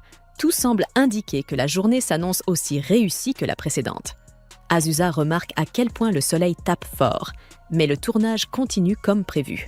Contrairement à la veille, centré sur la plage, le thème du jour met en valeur les lieux emblématiques de la ville d'Okinawa. Il visite même un sanctuaire où Nashiko tire une prédiction dans une petite boîte de fortune. Après avoir visionné les photos du sanctuaire, l'équipe retourne à la plage pour discuter des dernières étapes. Comme tout est désormais bouclé, Azusa annonce avec un grand sourire que l'après-midi est libre. Les membres de l'équipe exultent à la nouvelle. Ils vont enfin pouvoir explorer Okinawa à leur guise. Azusa, cependant, hésite. Elle aimerait inviter Yu à faire un peu de tourisme avec elle, mais craint que cela paraisse autoritaire, ou qu'il préfère simplement passer son temps seul. De son côté, Yu se demande ce qu'Azusa compte faire. C'est alors qu'un membre de l'équipe propose soudainement qu'ils partent tous ensemble visiter la ville. La suggestion surprend à la fois Yu et Azusa, tandis que les autres acceptent avec enthousiasme. Tous les regards se tournent vers eux, attendant leur réponse. Azusa panique intérieurement. Après avoir passé la journée à interagir avec tout le monde, elle se sent épuisée et doute de pouvoir tenir encore plusieurs heures à ce rythme. Pourtant, elle tente de se convaincre qu'elle peut bien faire un dernier effort avant le retour. Mais Yu, remarquant son inconfort, intervient avant qu'elle ne dise quoi que ce soit. Il déclare qu'ils préfèrent utiliser leur temps libre pour réfléchir à de nouvelles idées en vue de leur futur café collaboratif. Soulagée, Azusa s'empresse de soutenir son idée. Travailler un peu lui permettra d'éviter la cohue. L'équipe se sépare donc en petits groupes. Une fois seule, Azusa avoue que Yu lui a sauvé la mise, puis lui demande quel café il souhaite visiter en premier. Yu consulte rapidement son téléphone, mais le nombre d'options le déroute. Azusa se penche par-dessus son épaule et choisit sans hésiter un endroit pour commencer. Ils se rendent d'abord dans un café chaleureux à l'esthétique traditionnelle, où le thé est servi dans de petites tasses en argile. Azusa savoure l'ambiance apaisante pendant que Yu cherche déjà d'autres lieux à visiter. Leur prochaine halte est un café réputé pour ses parfaits. Il reste bouche bée en voyant le groupe de jeunes filles à la table voisine commander un gigantesque parfait, bien plus grand que les leurs. Au coucher du soleil, ils terminent leur parcours dans un café surplombant la mer, baigné par la lumière dorée du soir. Yu commence à esquisser quelques idées pour le Khaled Café, mais son attention s'égare lorsqu'il remarque Azusa contemplant l'océan, le visage éclairé d'un doux sourire. Il reste un instant figé, captivé par la sérénité qui se dégage d'elle. Sur le chemin du retour vers leur nouvel hôtel, Yu se sent revigoré, heureux d'avoir terminé leur dernier jour en explorant les cafés d'Okinawa. Il réalise à quel point l'ambiance y est différente de celle des cafés de Tokyo, plus chaleureuse, plus apaisante, presque hors du temps. De son côté, Azusa repense à la détermination de Yu. Malgré les longues heures de travail, il ne s'est jamais plaint et a même profité de son temps libre pour continuer à avancer. Elle espère qu'il a tout de même apprécié ce voyage, même si la majeure partie en a été consacrée au travail. Remarquant qu'elle devient silencieuse, Yu se tourne vers elle pour s'assurer que tout va bien. Azusa lui sourit rapidement et le remercie pour les images des coulisses qu'il a filmées, un travail précieux pour la suite du projet. Mais à leur arrivée à l'hôtel, une surprise les attend. Le personnel leur annonce qu'une seule chambre a été réservée. Ils essaient de clarifier la situation, mais la réceptionniste insiste. La réservation est bel et bien faite ainsi. Ce qu'ils ignorent, c'est que Minori, chargée des réservations, a simplement confondu chambre simple avec 2 lits et 2 chambres simples, croyant qu'il s'agissait de la même chose. Azusa tente de voir s'il est possible de réserver une autre chambre, mais tout est complet à cause des vacances de la Golden Week. Résignée, elle accepte la situation, se disant qu'ils trouveront bien un moyen de s'arranger une fois installés. Plus tard, après avoir pris son bain, Azusa réfléchit à tout cela. Même si la chambre comporte 2 lits séparés, l'idée de dormir dans le même espace la rend nerveuse. Elle envisage un instant de chercher un autre hôtel, mais se rend vite compte qu'il est trop tard pour espérer trouver une chambre libre un soir férié. Elle pousse un long soupir. Décidément, elle a le don pour attirer ce genre de malchance. Elle se souvient d'un précédent voyage professionnel où elle avait dû partager une chambre avec son mentor, Kenzaki. Elle avait été tout aussi tendue à l'époque, mais Kenzaki avait réussi à détendre l'atmosphère en commandant des parts de gâteau, notées ensuite sur la note de frais de l'entreprise comme compensation pour erreur de réservation. Songeant à ce souvenir, Azusa se demande ce qu'elle pourrait faire pour rendre la situation plus confortable pour Yu. En sortant de la salle de bain, elle constate que Yu n'est plus dans le salon. Il est en train de ranger quelques affaires dans son sac. Lorsqu'elle lui demande où il va, Yu lui explique qu'il compte passer la soirée dans un manga café tout près, afin de lui laisser la chambre pour elle seule. Mais alors qu'il s'apprête à sortir, Azusa le retient doucement par le bras. Elle lui assure que ce genre d'erreur arrive et qu'elle n'a aucun problème à partager la chambre avec lui. Elle ajoute, un peu gênée, que cela lui est déjà arrivé auparavant. Yu reste hésitant, encore mal à l'aise à l'idée. Azusa finit par lui raconter qu'elle avait déjà partagé une chambre avec son mentor, une personne qu'elle admirait beaucoup et que tout s'était très bien passé. Elle avoue même qu'ils avaient passé un bon moment, avant de préciser que Yu n'a pas besoin de se forcer à faire de même. Elle veut juste qu'il soit à l'aise. Quelques jours plus tard, le bulletin météo annonce de fortes pluies et un typhon sur la ville, conseillant à tout le monde de rester chez soi. Mais malgré cet avertissement, Azusa sait qu'elle doit tout de même se rendre au bureau, ayant plusieurs choses à régler. En chemin, elle pense soudain à Yu, son élève. En tant que mentor, elle se dit qu'elle ne peut pas se relâcher. Elle doit donner l'exemple et veiller à ce que Yu rentre tôt du travail. Un instant, elle se surprend à rêvasser au voyage qu'ils ont partagé, avant de se ressaisir et de reprendre contenance. Elle s'équipe soigneusement pour affronter la pluie. Bottes imperméables, serviettes dans le sac, mais, ironie du sort, elle oublie son parapluie en quittant la maison. Arrivée au bureau, elle est étonnée d'y trouver Yu déjà présent, et surtout de réaliser qu'ils sont seuls, tous les deux. Mal à l'aise mais professionnelle, elle l'exhorte à travailler vite afin qu'il puisse partir plus tôt avant que la tempête ne s'aggrave. Pourtant, Azusa ne peut s'empêcher de se sentir nerveuse. Le silence, le bureau vide, la présence de Yu juste à côté d'elle, tout cela la trouble plus qu'elle ne veut l'admettre. Elle tente de se raisonner, se rappelant qu'ils ont déjà passé une nuit dans la même chambre, mais elle se dit aussitôt que cela aurait pu être évité. La pluie redouble de violence et ils doivent bientôt se rendre à une réunion. Azusa, bien équipée, remarque que Yu, lui, n'a pas de chaussures étanches. Elle le réprimande gentiment, lui conseillant de mieux se préparer à l'avenir. Mais une fois dans le hall, elle réalise son erreur. Elle a oublié son parapluie à la maison. Elle se sent ridicule d'avoir fait la morale à Yu, alors qu'elle-même n'a rien prévu. C'est alors que Yu sort un parapluie de son sac et le lui tend calmement. Azusa, gênée, essaie de refuser, mais Yu en sort un deuxième, plus petit, en précisant qu'il en garde toujours 2 au cas où. Azusa se sent encore plus idiote et un peu attendrie par sa prévoyance. Dehors, il lutte contre la pluie battante. Azusa, protégée sous le grand parapluie, remarque que Yu se fait tremper sous le petit. Touchée, elle s'avance pour le couvrir avec le sien, mais il refuse, préférant continuer sous son parapluie minuscule. Exaspérée, Azusa insiste. « Tu ne peux pas arriver trempée à la réunion !» Elle tend le grand parapluie vers lui, mais Yu s'approche doucement, prend la poignée et le partage avec elle. Leurs mains se frôlent, leurs doigts se touchent, et Azusa sent sa peau brûler sous le contact. Rougissante, elle baisse les yeux, tandis qu'ils marchent côte à côte sous la pluie, unis sous le même parapluie, leurs pas se mêlant au rythme des gouttes battantes. Sous le parapluie, Azusa sent la chaleur du corps de Yu contre le sien, et c'est à cet instant seulement qu'elle réalise à quel point il est grand. Peu après, ils arrivent à la réunion et présentent aux clients leurs différents produits. Yu prend naturellement la parole pour exposer leur projet, et Azusa reste bouche bée devant sa prestance. En le voyant si confiant et compétent, elle ne peut s'empêcher d'être impressionnée, mais aussi un peu frustrée, se trouvant bien médiocre en tant que supérieure. Elle se promet alors de le renvoyer tôt chez lui, au moins pour se rattraper un peu. De retour au bureau, elle s'empresse de le sécher avec sa serviette. Yu, amusé et ravi, se laisse faire, tandis qu'Azusa ne peut s'empêcher de le comparer à son chat resté chez ses parents, docile et attendrissant. Un peu plus tard, Yu retire sa veste et la suspend maladroitement à sa chaise. Azusa remarque tout de suite que la veste est mal accrochée.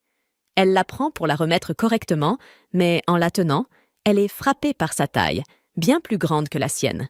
Par curiosité, elle la passe sur ses épaules, un sourire gêné aux lèvres, et se met à jouer un instant avec le vêtement.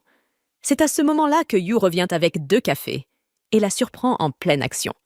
Azusa, prise sur le fait, pousse un petit cri de honte, les joues écarlates. Mais avant qu'elle puisse dire un mot, un coup de tonnerre retentit violemment, faisant sursauter la jeune femme. Paniquée, elle s'éloigne aussitôt de la fenêtre. Voyant à quel point elle est terrorisée, Yu lui propose calmement de jouer à un jeu de mots pour détourner son attention. Peu à peu, la tension s'apaise, et Azusa rit timidement jusqu'à ce que l'orage se calme enfin. Ils reprennent le travail, et lorsque la nuit commence à tomber, Azusa dit à Yu de rentrer chez lui. Il lui demande si elle compte rester, et elle lui répond que oui.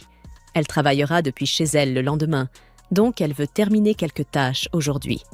Gentiment, Yu lui propose de l'aider. Ses yeux s'illuminent à cette offre, et elle lui demande d'aller chercher un dossier au département des ventes, pendant qu'elle assiste à une réunion en ligne. En le voyant partir, Azusa se demande comment il peut être aussi attentionné. Pendant ce temps, Yu arrive au service des ventes, où il retrouve une vieille connaissance. Les 2 hommes échangent quelques mots chaleureux, puis son ami lui demande un petit coup de main, s'il n'est pas trop occupé. Toujours serviable, Yu accepte sans hésiter. De son côté, Azusa termine sa réunion, fière d'avoir réussi à faire partir Yu plus tôt. Mais à sa grande surprise, lorsqu'elle lève les yeux, Yu est toujours là. Elle lui demande, un peu agacée, pourquoi il n'est pas encore parti. Yu explique calmement qu'il aidait un ami, le même qu'il avait soutenu quand il cherchait du travail. Cette justification met Azusa hors d'elle.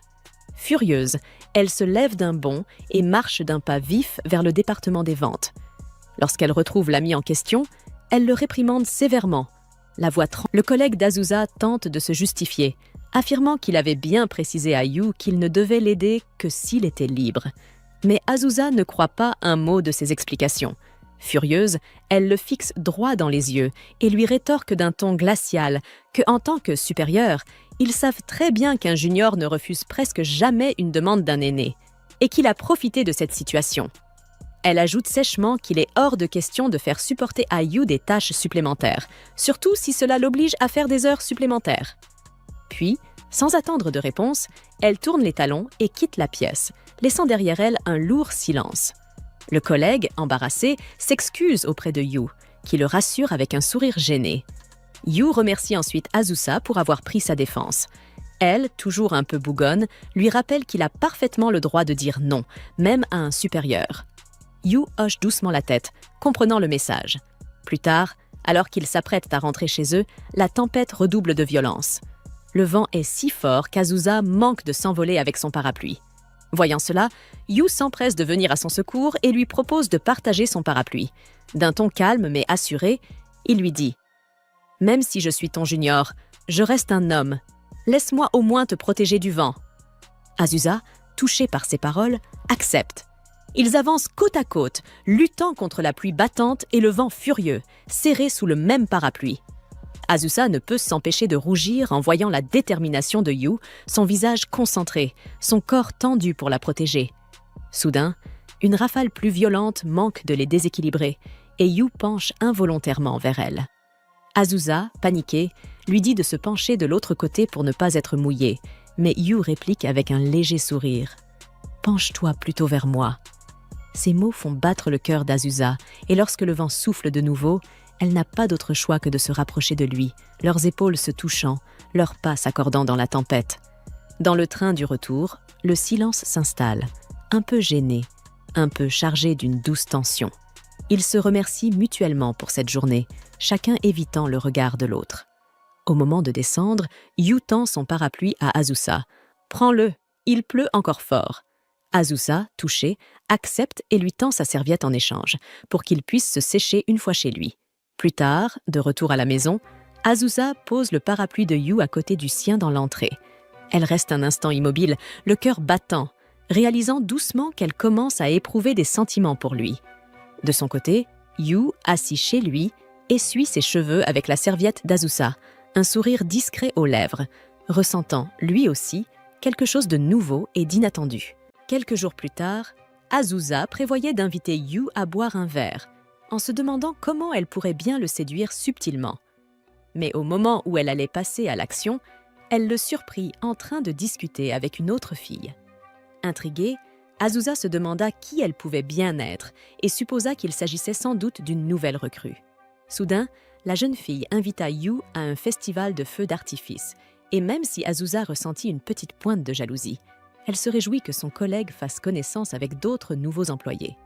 Cependant, lorsque plusieurs collègues plus âgés surgirent à leur tour, annonçant qu'ils voulaient se joindre à eux, Azusa fulmina intérieurement.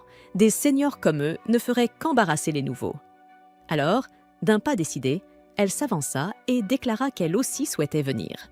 En entendant cela, les collègues plus âgés prirent peur et annulèrent aussitôt leur idée de participer, laissant ainsi Azusa victorieuse.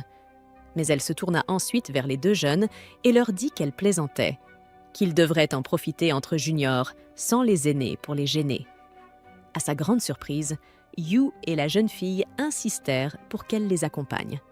La nouvelle se présenta alors. Elle s'appelait Mio, une autre recrue venue d'un autre département. Mio expliqua qu'en réalité, le plan consistait à rassembler tous les nouveaux employés de l'entreprise pour une sortie entre collègues. Elle montra même à Azusa la réservation qu'elle avait faite pour le meilleur emplacement du festival, ce qui impressionna beaucoup la jeune femme. Azusa pensa néanmoins qu'il serait plus judicieux de les laisser entre eux, de peur de gâcher leur ambiance. Mais Mio insista encore, avouant qu'elle avait depuis longtemps envie de parler et de passer du temps avec Azusa. Ce soir-là, en rentrant chez elle, Azusa réfléchit longuement à ce qu'elle allait porter. Comme il s'agissait d'un festival, elle eut l'idée de mettre un yukata. Elle se souvint que sa mère lui en avait acheté un et décida de l'appeler pour en parler. Sa mère, toute excitée, crut aussitôt qu'il s'agissait d'un rendez-vous amoureux. Azusa, gênée, la rassura aussitôt en lui disant que non, personne n'avait encore touché ses joues, une manière assez maladroite de dire qu'il ne s'agissait pas d'un date romantique. Elle demanda ensuite à sa mère de lui envoyer une photo du yukata en question, mais en le voyant, Azusa trouva qu'il avait l'air affreusement ringard. Elle décida alors qu'elle irait en acheter un nouveau elle-même. Le lendemain, un peu nerveuse, elle se rendit dans une boutique de yukata, hésitant sur le modèle à choisir. Une vendeuse vint gentiment lui proposer son aide, mais Azusa, mal à l'aise, la repoussa un peu sèchement, ce qui fit fuir la pauvre employée. Tout en feuilletant le catalogue, Azusa se surprit à se demander quel style de yukata Yu aimerait la voir porter. Rougissant aussitôt à cette pensée, elle secoua la tête, choisit rapidement un modèle qu'elle jugea pas trop mal et décida d'en rester là. De retour chez elle, Azusa essaya d'apprendre à enfiler son yukata en regardant des vidéos sur YouTube. Mais après avoir visionné des dizaines de tutoriels et passé des heures à s'y acharner, elle n'y arriva toujours pas. Le lendemain, découragée, elle alla voir Mio. En lui parlant du yukata, Mio lui révéla que personne n'avait prévu d'en porter, ce qui fit réaliser à Azusa qu'elle s'était un peu trop emballée. Cependant, grâce à son enthousiasme, Mio décida finalement d'en mettre un aussi. Ravie d'entendre cela, Azusa lui demanda alors comment elle comptait enfiler le sien. Quand Mio expliqua qu'elle allait simplement se rendre dans un salon pour laisser des professionnels s'en charger, Azusa décida d'en faire autant. Après leur conversation, Mio croisa Yu dans le couloir et, avec un petit sourire taquin, lui confia qu'Azusa prévoyait de venir au festival en yukata. L'image fit aussitôt battre un peu plus vite le cœur de Yu. Le jour du festival arriva enfin. Yu, Mio et les autres nouveaux employés attendaient Azusa à l'endroit convenu. Certains d'entre eux demandèrent à Yu si Azusa était vraiment aussi sévère que le disaient les rumeurs, mais il prit aussitôt sa défense. Et c'est à ce moment précis qu'Azusa apparut, vêtue d'un magnifique yukata jaune. La voir ainsi fit littéralement rougir Yu. Après les présentations, le petit groupe se mit en route vers le festival. La première chose qu'ils firent fut de chercher quelque chose à grignoter. Azusa annonça qu'elle voulait des nouilles froides, mais Yu et Mio lui expliquèrent qu'il n'y en avait pas dans ce genre de stand. Ils lui proposèrent plutôt des takoyaki. En entendant cela, Azusa sortit son portefeuille et le leur tendit avec un air de « maman généreuse ». Lorsqu'ils refusèrent poliment, elle les réprimanda en leur disant que la nourriture de foire coûtait cher et qu'il ferait mieux d'utiliser son argent. Devant son insistance, ils finirent par accepter.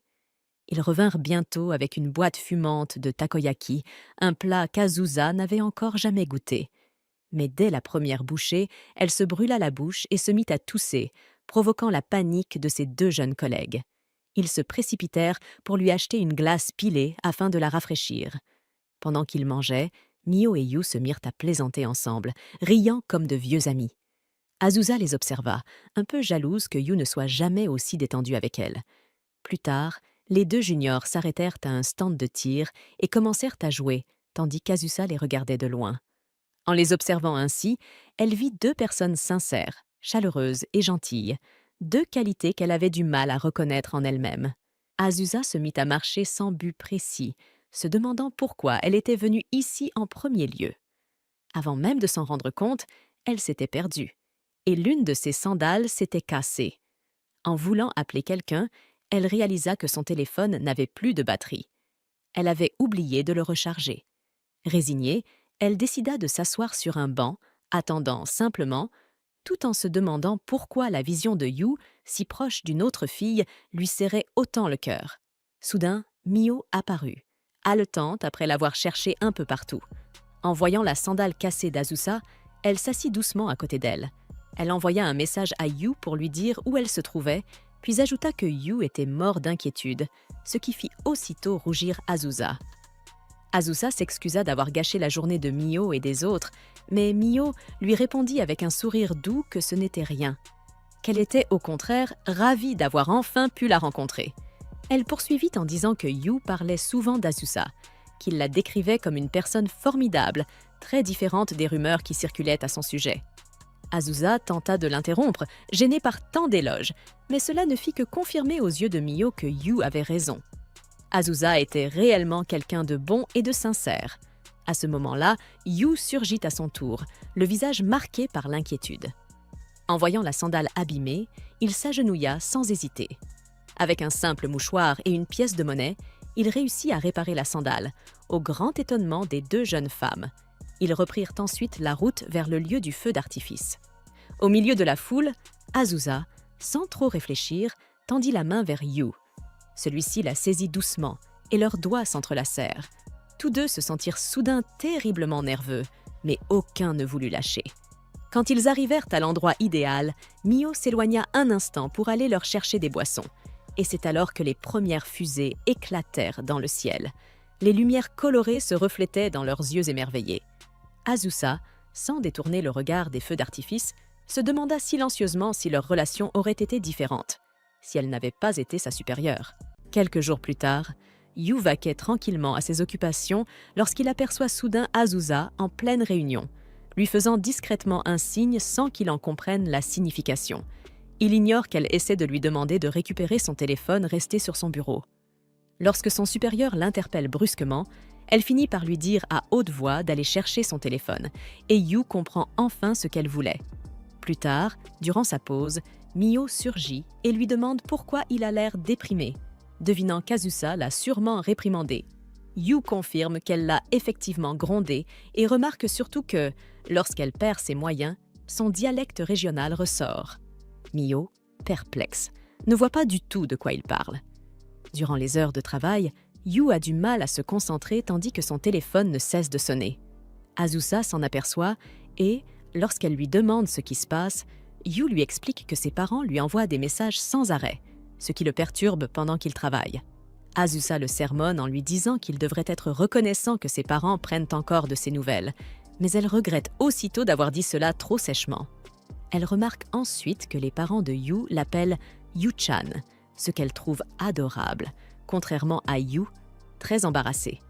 Elle se met à le taquiner en l'appelant Yu-chan, ce qui le fait rougir encore plus, puis elle lui suggère d'aller rendre visite à sa famille. Yu lui répond que, même s'ils vivent tout près, ce n'est pas toujours facile d'avoir des parents qui passent souvent vérifier s'il a laissé traîner la vaisselle ou si sa chambre est en désordre. Plus tard chez elle, Azusa réalise qu'elle comprend parfaitement ce que ressent Yu. Elle aussi préfère que ses parents ne voient pas comment elle vit réellement. Elle finit par aller faire des courses dans un quartier commerçant où elle n'était pas allée depuis longtemps. Elle s'enthousiasme en découvrant de nouveaux produits qu'elle n'a jamais testés, mais ce qui l'excite le plus, ce sont les bento en promotion. Juste au moment où elle s'apprête à en prendre un, quelqu'un l'appelle. C'est Yu, venu faire ses propres achats. Il lui explique que c'est son quartier. Il lui demande ce qu'elle achète et même si elle est venue pour acheter un bento à prix réduit, elle ne veut absolument pas qu'il découvre qu'elle ne cuisine pas. À ce moment-là, ils aperçoivent un couple en train de choisir des ingrédients pour préparer leur dîner ensemble. Quand Azusa se tourne vers Yu, elle croit le voir envier le couple, sans deviner que Yu se demande en réalité s'ils ne donnent pas, eux aussi, l'impression d'être un couple faisant ses courses ensemble. Par curiosité, Azusa lui demande alors s'il aimerait avoir une petite amie qui cuisine bien. Elle regrette aussitôt sa question, mais Yu lui répond que c'est effectivement une qualité appréciable. Cependant, il ajoute qu'il aimerait surtout l'idée de cuisiner ensemble et d'apprendre avec sa petite amie, ce qui remplit Azusa de joie. Il lui demande alors une nouvelle fois ce qu'elle est venue acheter et, lorsqu'elle répond « des légumes », il lui propose des épinards moutarde bien frais, ruinant ainsi son plan d'acheter des bento en promotion. Le lendemain, au bureau, Yu remarque des pansements sur les doigts d'Azusa. Elle prétend qu'il s'agit simplement de coupures de papier, ne voulant pas qu'il découvre qu'elle s'entraîne à cuisiner soudain, la mère d'Azusa l'appelle. Se souvenant de son propre sermon adressé à Yu à propos des parents, Azusa lui tend un stylo en lui disant de « réparer ça », puis s'éloigne pour répondre à l'appel. Azusa dit à sa mère qu'elle ne devrait pas l'appeler pendant ses heures de travail, mais celle-ci n'a pas pu attendre. Elle lui demande si elle a enfin un petit ami, se souvenant qu'elle voulait porter un yukata, puis elle ajoute que si ce n'est pas le cas, elle lui arrangera un mariage. Pour éviter cette catastrophe, Azusa répond à la hâte qu'elle a un petit ami, avant de raccrocher. Mais en se tournant, elle aperçoit Yu, qui a tout entendu. Elle lui demande pourquoi il se trouve là. Yu lui explique qu'il ne comprend pas ce qu'elle voulait dire par « réparer son stylo ». C'est là qu'Azusa réalise que son dialecte régional s'est échappé et que par « réparer », elle voulait simplement dire « ranger ». Elle demande à Yu si son dialecte ressort souvent. Il essaie de la rassurer, mais son expression trahit la vérité. Alors Azusa lui dit de ne pas hésiter à lui demander des explications si jamais son dialecte ressort à nouveau. En s'éloignant, Yu ne peut penser qu'à une chose. Azusa a un petit ami. Cette idée le rend jaloux malgré lui. À ce moment-là, sa mère rappelle, lui disant qu'elle se trouve devant son appartement et qu'elle veut dîner avec elle, et avec son petit ami, afin de rencontrer son futur gendre. Voyant la panique sur le visage d'Azusa, Yu lui demande ce qui se passe. Elle lui explique la situation. Sa mère est chez elle et veut rencontrer son petit ami. Yu la félicite. Mais Azusa admet timidement qu'elle n'a en réalité aucun petit ami. Yu se sent soulagée et coupable de l'être. Profitant de l'occasion, il lui propose alors de jouer le rôle de son petit ami. Une fois la journée de travail terminée, ils se préparent ensemble, apprenant à mieux se connaître. Quand Azusa lui dit que son passe-temps est de jouer aux jeux vidéo, Yu répond qu'il adore ça lui aussi, et ils se découvrent une passion commune pour des jeux comme Final Fantasy. Ils se rendent ensuite au restaurant, et lorsque la mère d'Azusa arrive, Yu est stupéfait. Elle paraît si jeune qu'il croit un instant qu'il s'agit de la sœur d'Azusa. Yu se présente comme le petit ami d'Azusa, et la mère, ravie, est enchantée de enfin le rencontrer. Après 1 heure de discussion, elle demande à Yu ce qu'il aime chez sa fille Azusa devient toute rouge, consciente que Yu ne pourra évidemment pas répondre à une telle question. Mais avant qu'il ne dise quoi que ce soit, le téléphone d'Azusa sonne. Elle s'éloigne pour répondre, laissant Yu seule avec sa mère. La mère commence à lui parler davantage d'Azusa. Elle lui raconte qu'enfant déjà, Azusa était timide, maladroite, mais qu'elle faisait toujours ce qu'il fallait pour le bien des autres, même si cela lui attirait parfois la colère ou l'incompréhension des gens, ce que Yu connaît parfaitement. La mère demande alors à Yu de ne jamais détester Azusa pour cela. Il lui répond aussitôt qu'il ne pourrait jamais haïr sa senpai, car il a vu de ses propres yeux la gentillesse qu'elle cache sous son apparence stricte. Sans qu'il ne s'en rende compte, Azusa a tout entendu. Lorsque le moment arrive d'attendre le taxi de la mère, celle-ci révèle à Yu qu'elle sait très bien qu'ils ne sortent pas ensemble, puisqu'il a laissé échapper un « senpai » en parlant d'Azusa. Mais elle lui dit aussi qu'elle est heureuse que sa fille ait quelqu'un comme lui à ses côtés. Le taxi arrive. Avant de monter, la mère dit quelque chose à Yu, mais Azusa ne l'entend pas. Elle est trop loin. Le lendemain, Azusa invite Yu à déjeuner pour le remercier de son aide. Quand son plat arrive, des tomates accompagnent son repas. Elle dit qu'elle ne peut pas les couper. Yu lui demande alors si elle veut bien lui donner les tomates. Elle lui demande pourquoi, et il lui explique qu'il sait que dans son dialecte, couper signifie manger. Il a donc compris qu'elle ne voulait pas les manger, qu'elle n'aime tout simplement pas ça. Azusa devient écarlate en réalisant que Yu apprend son dialecte pour elle. Elle lui demande ensuite ce que sa mère lui a dit avant de monter dans le taxi. Yu se rappelle très bien. La mère lui avait confié qu'Azusa lui faisait vraiment confiance. Preuve en est qu'elle laisse ressortir son dialecte devant lui. Mais Yu refuse de lui révéler cette confidence. Il lui dit simplement qu'il gardera cela secret. Ayla avait beaucoup d'ennemis. L'unité de Shino se montrait méfiante à son égard, tout comme les domestiques. Dans tous les cas, elle estimait qu'il valait mieux rester seule. Par accident, elle heurta une jeune femme sur laquelle du vin avait été renversé, mais elle prit cela pour du sang. Avec tant de regards braqués et l'odeur d'alcool de la jeune femme, Ayla lui proposa de l'accompagner aux toilettes pour qu'elle se nettoie. La jeune femme ressortit dans une magnifique robe neuve qu'Ayla lui avait donnée, grâce à Yomi. Apparemment, il l'avait glissée parmi ses affaires quand elle ne regardait pas. Cette fille était d'une beauté différente de celle de Konoha. Ayla lui demanda alors comment elle en était arrivée là, mais la jeune femme ne souhaitait pas parler, affirmant que ce n'était pas quelque chose à révéler aux autres. Elle finit par expliquer qu'elle était la fille de son père et d'une maîtresse. Récemment, sa mère était décédée en ville et la maison de son père l'avait accueillie. Mais sa sœur aînée avait un caractère épouvantable. Tellement épouvantable que cela rendait la jeune fille folle. La sœur aînée ne gagnait jamais son propre argent, mais se moquait du travail de sa mère. Et en raison de la différence de statut, elle était traitée comme une esclave. C'est en fait cette sœur aînée qui avait renversé du vin sur elle, la ridiculisant devant tout le monde. La jeune femme se présenta alors sous le nom de Minoa Camélia. Et comme Minoa n'avait pas grandi dans la noblesse, elle ne connaissait pas le visage d'Ayla. Sol et Jennifer vinrent alors vérifier qu'Ayla allait bien, confondant Minoa avec son amie.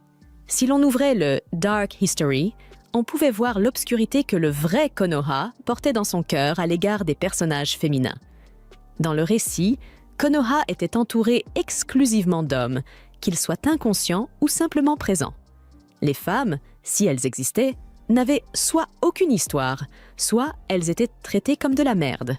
Ces rôles étaient généralement attribués à de jolis garçons efféminés. Au fur et à mesure que l'histoire avançait, il devenait nécessaire d'introduire des personnages féminins. Et, sous l'influence d'une dame de son quartier, elles étaient toutes essentiellement lesbiennes.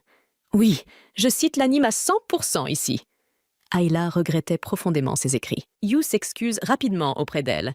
Mais Azusa s'excuse aussi, rejetant la faute sur elle-même pour ne pas l'avoir suffisamment supervisée.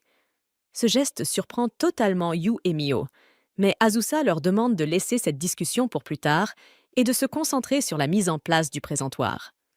Alors que tout le monde reprend le travail, Azusa se réprimande mentalement de ne rien avoir dit la veille quand Yu l'avait informée de la livraison.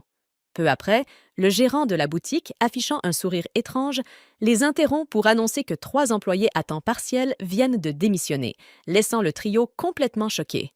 Sans autre solution, Yu, se sentant comme un raté, s'excuse encore, mais Azusa lui propose d'appeler quelques contacts, lui assurant que ce n'est pas de sa faute.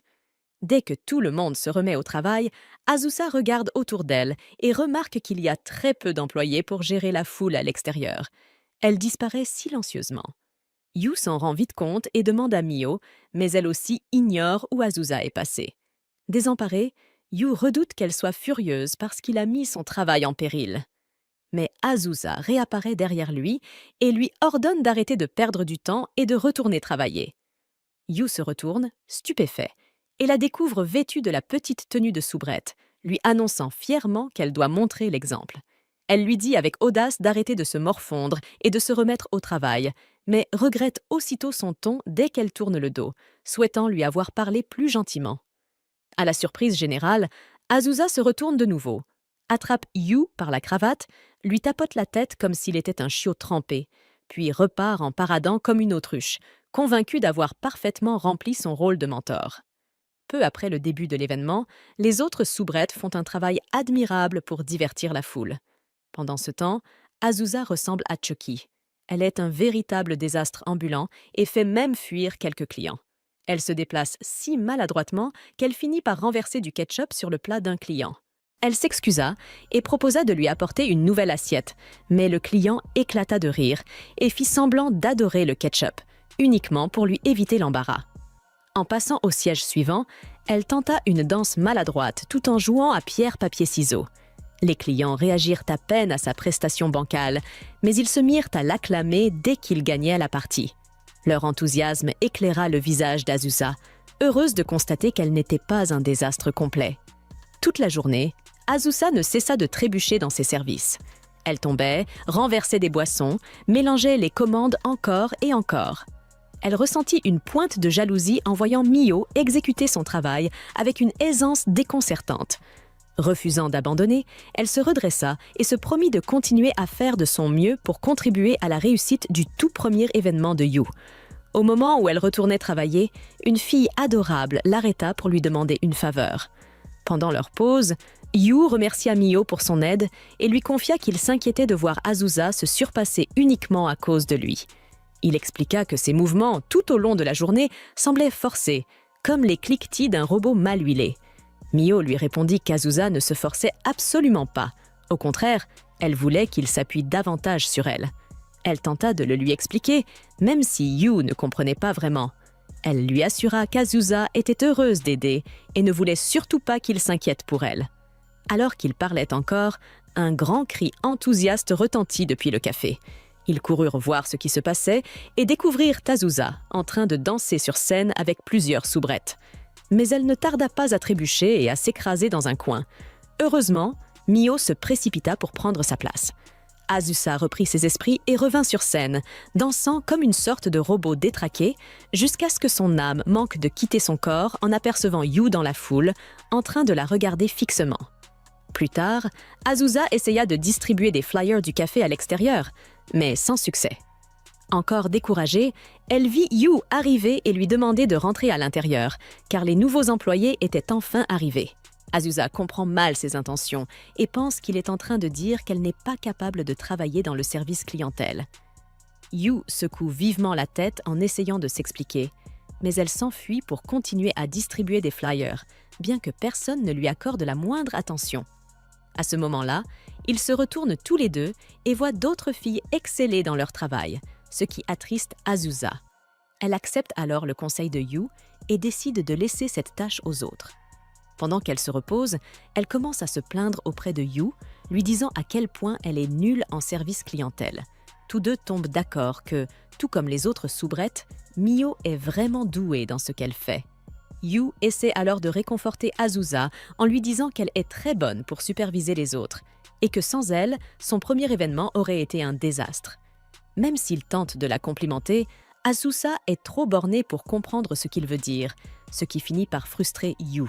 Il essaie donc de lui remonter le moral en lui avouant toutes les choses qu'il ne sait pas bien faire, comme nager et plein d'autres maladresses. La seule chose qui parvient enfin à la faire rire, c'est le fait que Yu a du mal à lisser ses cheveux, raison pour laquelle il vient parfois travailler avec les cheveux bouclés. Une fois remise, Azusa décide courageusement de poursuivre son aventure en tant que maid. Peu après, ils entrent à l'intérieur et voient Mio elle aussi passer une mauvaise journée avec un client difficile.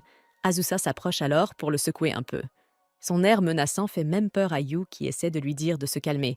Mais à leur grande surprise, cette réaction rend le client louche encore plus heureux. Il explique qu'il a un faible pour ce genre de traitement. À la fin de l'événement, le manager remercie Yu et Azusa pour leur excellent travail, même si Azusa est toujours convaincue que sa performance de maid a été un désastre.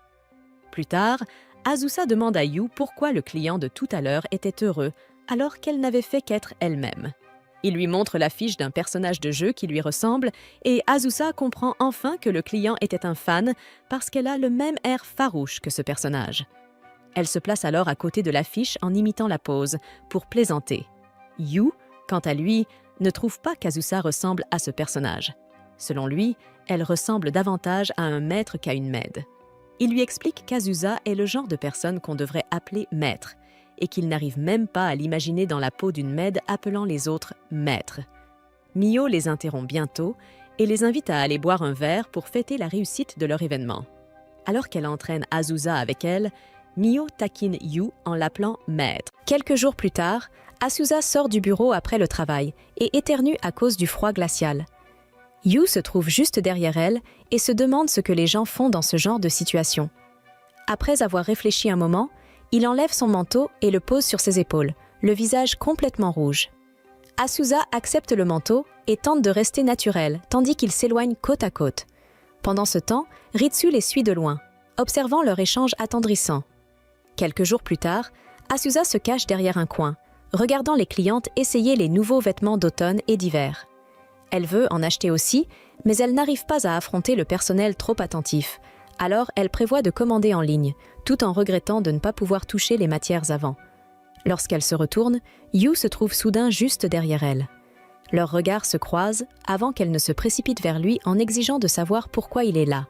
Gêné, Yu lui répond qu'il attend quelqu'un et qu'il en profite pour regarder les vêtements. Quand il lui demande ce qu'elle fait, Azusa marmonne qu'elle regarde seulement, ce qui lui fait comprendre qu'elle évite les vendeurs. Et effectivement, une employée s'approche d'Azusa en lui demandant gentiment comment elle peut l'aider. Yu intervient alors avec naturel, expliquant qu'elle veut juste prendre son temps pour regarder, puis détourne l'attention de la vendeuse en lui posant des questions sur les tendances, libérant ainsi Azusa de la pression.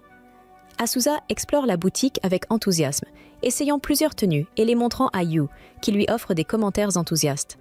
Après une longue journée de shopping, Azusa remercie Yu d'avoir été son compagnon. En partant, elle lui lance par réflexe « Bon travail », comme si elle était encore au bureau.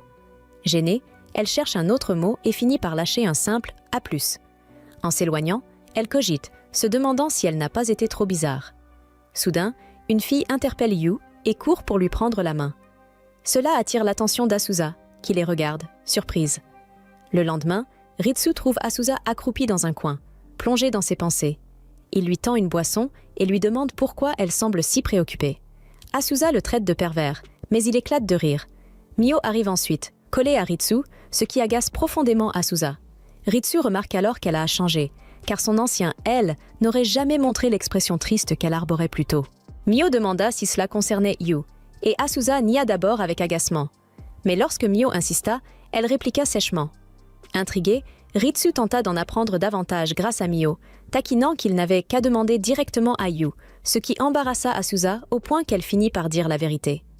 Après leur avoir raconté ce qui s'était passé avec Yu et la fille du centre commercial, Mio tenta de la rassurer en disant que cette fille n'était peut-être pas sa petite amie. Ritsu en profita pour la taquiner davantage. Honteuse, Azusa nia tout en bloc. Mio l'invita alors à passer un week-end au spa.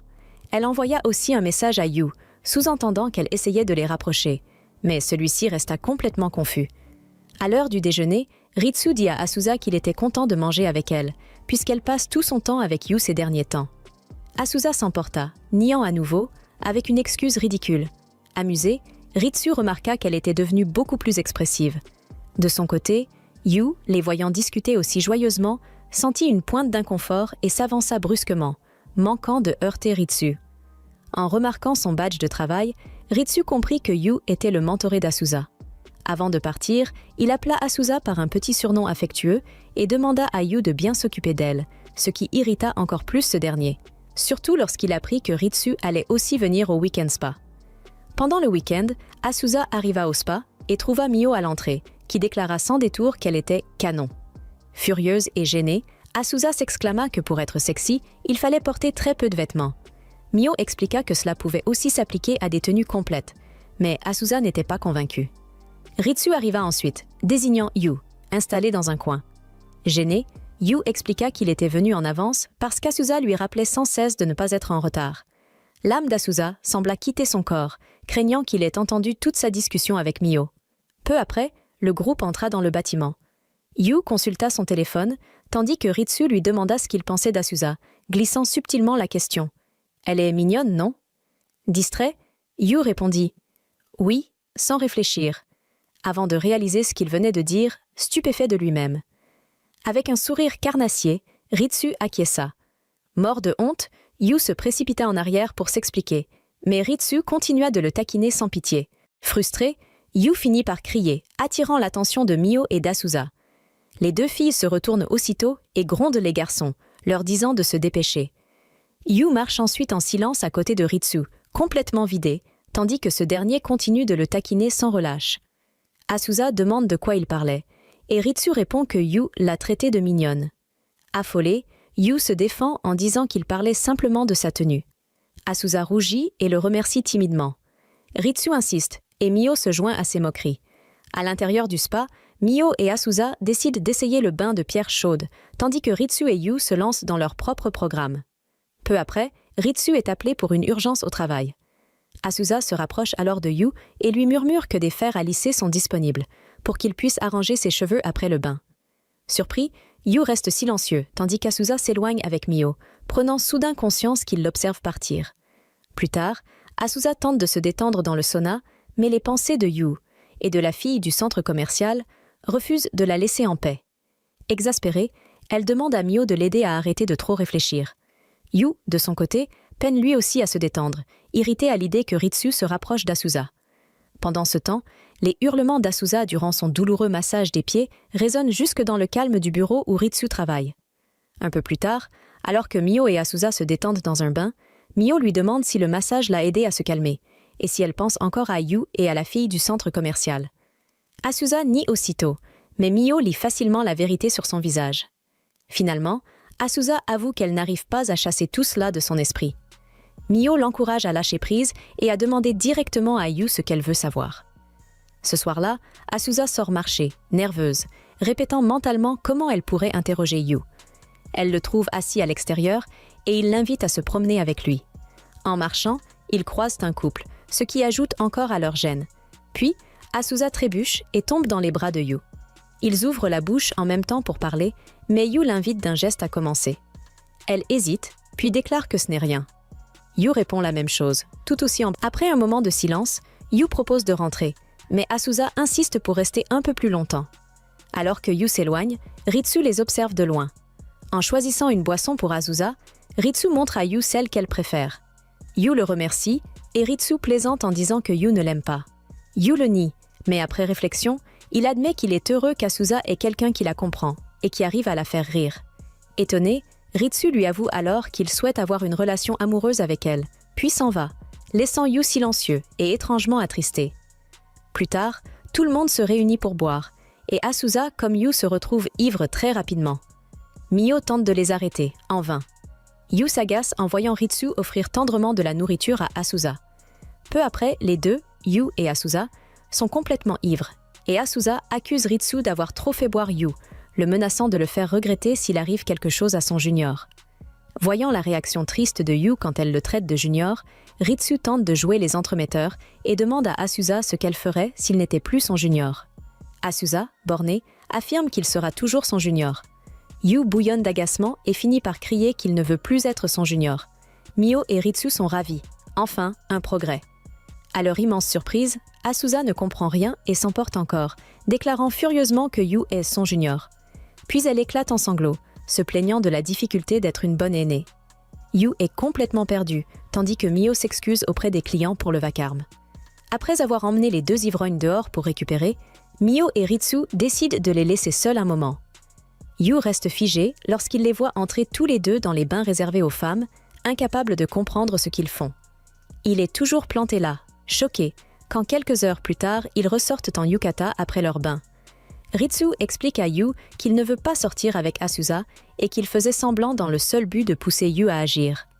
Regarder les trois discuter joyeusement en mangeant des glaces comme des copines plonge Yu dans une confusion encore plus grande, au point qu'il se demande s'il est encore ivre. Toute cette situation est tellement étrange pour lui qu'il finit par s'évanouir de pure incompréhension. Le lendemain, l'un des employés du bureau arrive en retard à cause d'une gueule de bois et se fait réprimander par son supérieur. Ils remarquent aussi que Yu arrive plus tard que d'habitude. Comme il a été ponctuel pendant un bon moment, Azusa trouve cela étrange. Elle reçoit bientôt un message de sa part disant qu'il ne peut pas venir travailler à cause de la grippe. Il promet cependant d'être présent avant la réunion de l'après-midi. Azusa se met en colère, se demandant pourquoi il ne peut tout simplement pas prendre la journée libre. Pendant la pause déjeuner, Mori et Ritsu apparaissent à la table d'Azusa, étrangement complices. Azusa se demande pourquoi elles sont ensemble, et elles expliquent avec enthousiasme qu'elles ont sympathisé autour d'une glace lors de leur sortie au spa. Elle se sent irritée en les voyant agir comme des meilleures amies. Mori demande pourquoi elle est seule, sachant qu'elle mange d'habitude avec Yu, et Azusa explique qu'il est malade. Ritsu suggère qu'elle lui rende visite, mais Azusa refuse aussitôt. Mori ajoute que Yu serait sûrement ravi de la voir, mais Azusa résiste encore. Elle affirme ne pas connaître son adresse, ce à quoi Mori répond en la donnant immédiatement. Chaque excuse d'Azusa est contrée en un rien de temps, et Ritsu, qui la connaît trop bien, finit même par la manipuler émotionnellement. En peu de temps, Azusa se retrouve embarquée malgré elle dans cette visite. Le lendemain, Azusa se tient devant l'appartement de Yu, incapable de trouver le courage d'entrer. Alors qu'elle tente de se ressaisir, la fille qu'elle avait autrefois prise pour la petite amie de Yu apparaît. Azusa est surprise lorsqu'elle se présente. Yuki, la petite sœur de Yu. Yuki l'appelle naturellement la copine de Yu, laissant Azusa complètement déstabilisée alors qu'elle nie immédiatement. Elle frappe à la porte et Yu l'ouvre, choquée de voir Azusa avant de s'enfuir à l'intérieur pour ranger en vitesse. Elle essaie de déposer les cadeaux et de s'en aller, mais Yu insiste pour qu'elle entre. À l'intérieur, Azusa tend sa carte de visite à Yuki, expliquant qu'elle est la mentor de Yu, et celui-ci se dépêche de lui dire de ne pas être si formel. Yuki taquine son frère d'avoir une mentor aussi jolie, tandis que Yu invite Azusa à s'asseoir. Il lui propose de lui préparer du thé, mais Azusa insiste pour qu'il se repose. Yu l'assure calmement que le médecin l'a déjà autorisé à se lever. Pendant ce temps, Yuki se porte volontaire pour préparer les fruits et la bouillie qu'Azusa a apportée. Yu s'y oppose immédiatement, sachant très bien que sa sœur est une cuisinière catastrophique. Alors qu'ils se chamaillent, Azusa laisse échapper qu'elle va aider Yuki.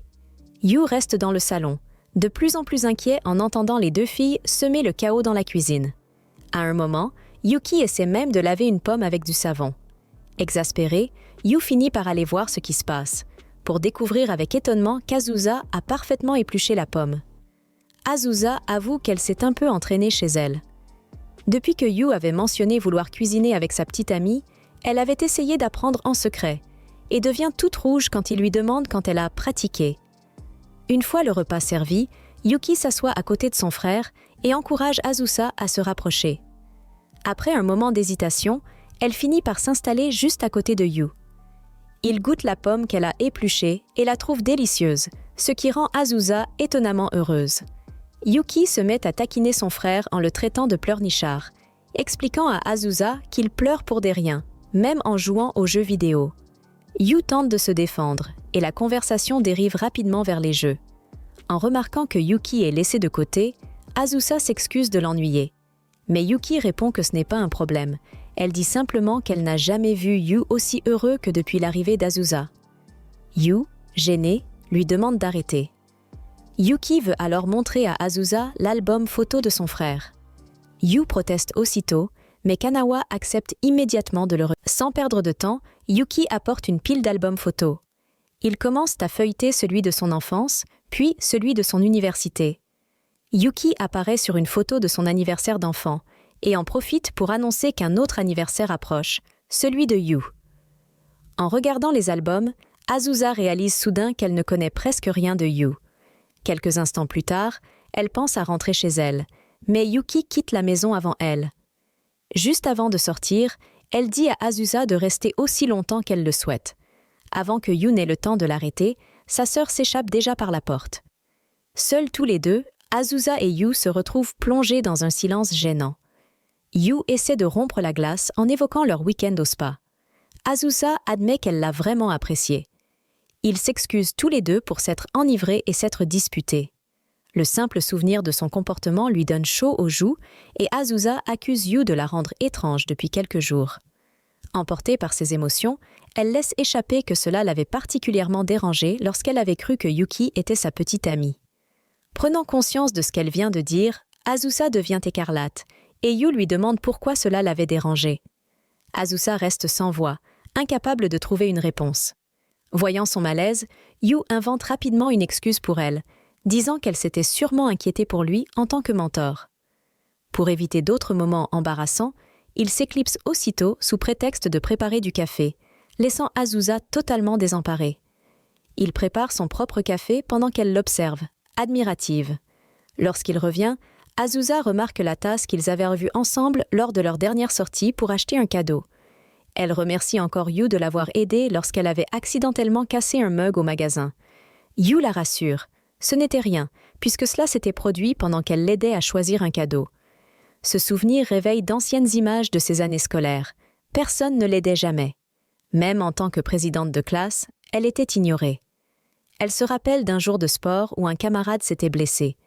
Elle avait dû crier pour que quelqu'un réagisse. Après cela, tout le monde l'avait évité comme la peste. En repensant à tout cela, elle avoue à Yu qu'elle a du mal à se rapprocher des gens et qu'elle préfère garder ses distances. Le rencontrer l'a poussée à essayer de mieux s'entendre avec quelqu'un, même si elle a l'impression d'avoir échoué. Yu lui assure qu'elle n'a rien gâché et Azusa le remercie. Très vite, elle s'embarrasse et lui avoue qu'elle n'aime pas trop parler d'elle. Yu répond qu'il voudrait justement en apprendre davantage sur elle.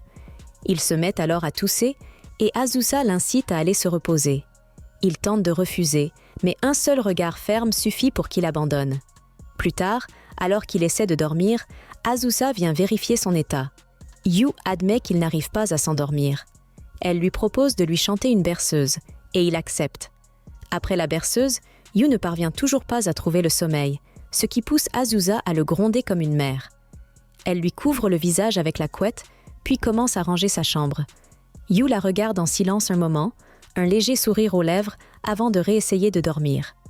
Une fois le rangement terminé, Azusa revient s'asseoir à son chevet après qu'il se soit finalement endormi.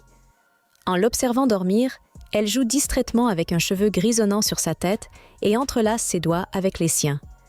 Peu à peu, elle s'assoupit à son tour, toujours la main dans la sienne. Yu se réveille peu après, surpris de la voir endormie à ses côtés. Quelques instants plus tard, il lui envoie un message pour dire qu'elle va bientôt rentrer. Le son de la notification réveille Azusa, qui s'excuse immédiatement de s'être endormie près de lui. Yu balaie ses excuses d'un geste et la remercie de l'avoir aidé à ranger sa chambre. Rougissant, il lui avoue qu'il a pu dormir paisiblement parce qu'elle lui tenait la main. Alors qu'un nouveau silence gêné s'installe, Azusa lui demande soudain de tout lui raconter à son sujet. Surpris, Yu l'écoute énumérer toutes les choses qu'elle veut savoir sur lui. Il lui répond qu'il veut lui aussi tout connaître d'elle, puis lui demande s'ils peuvent être amis. Azusa, étonnée, lui demande s'ils pourront sortir ensemble, faire des activités et passer du temps comme de vrais amis. Yu lui dit que oui, et cela la remplit de joie. Ils restent alors l'un face à l'autre, satisfaits, les yeux plongés dans ceux de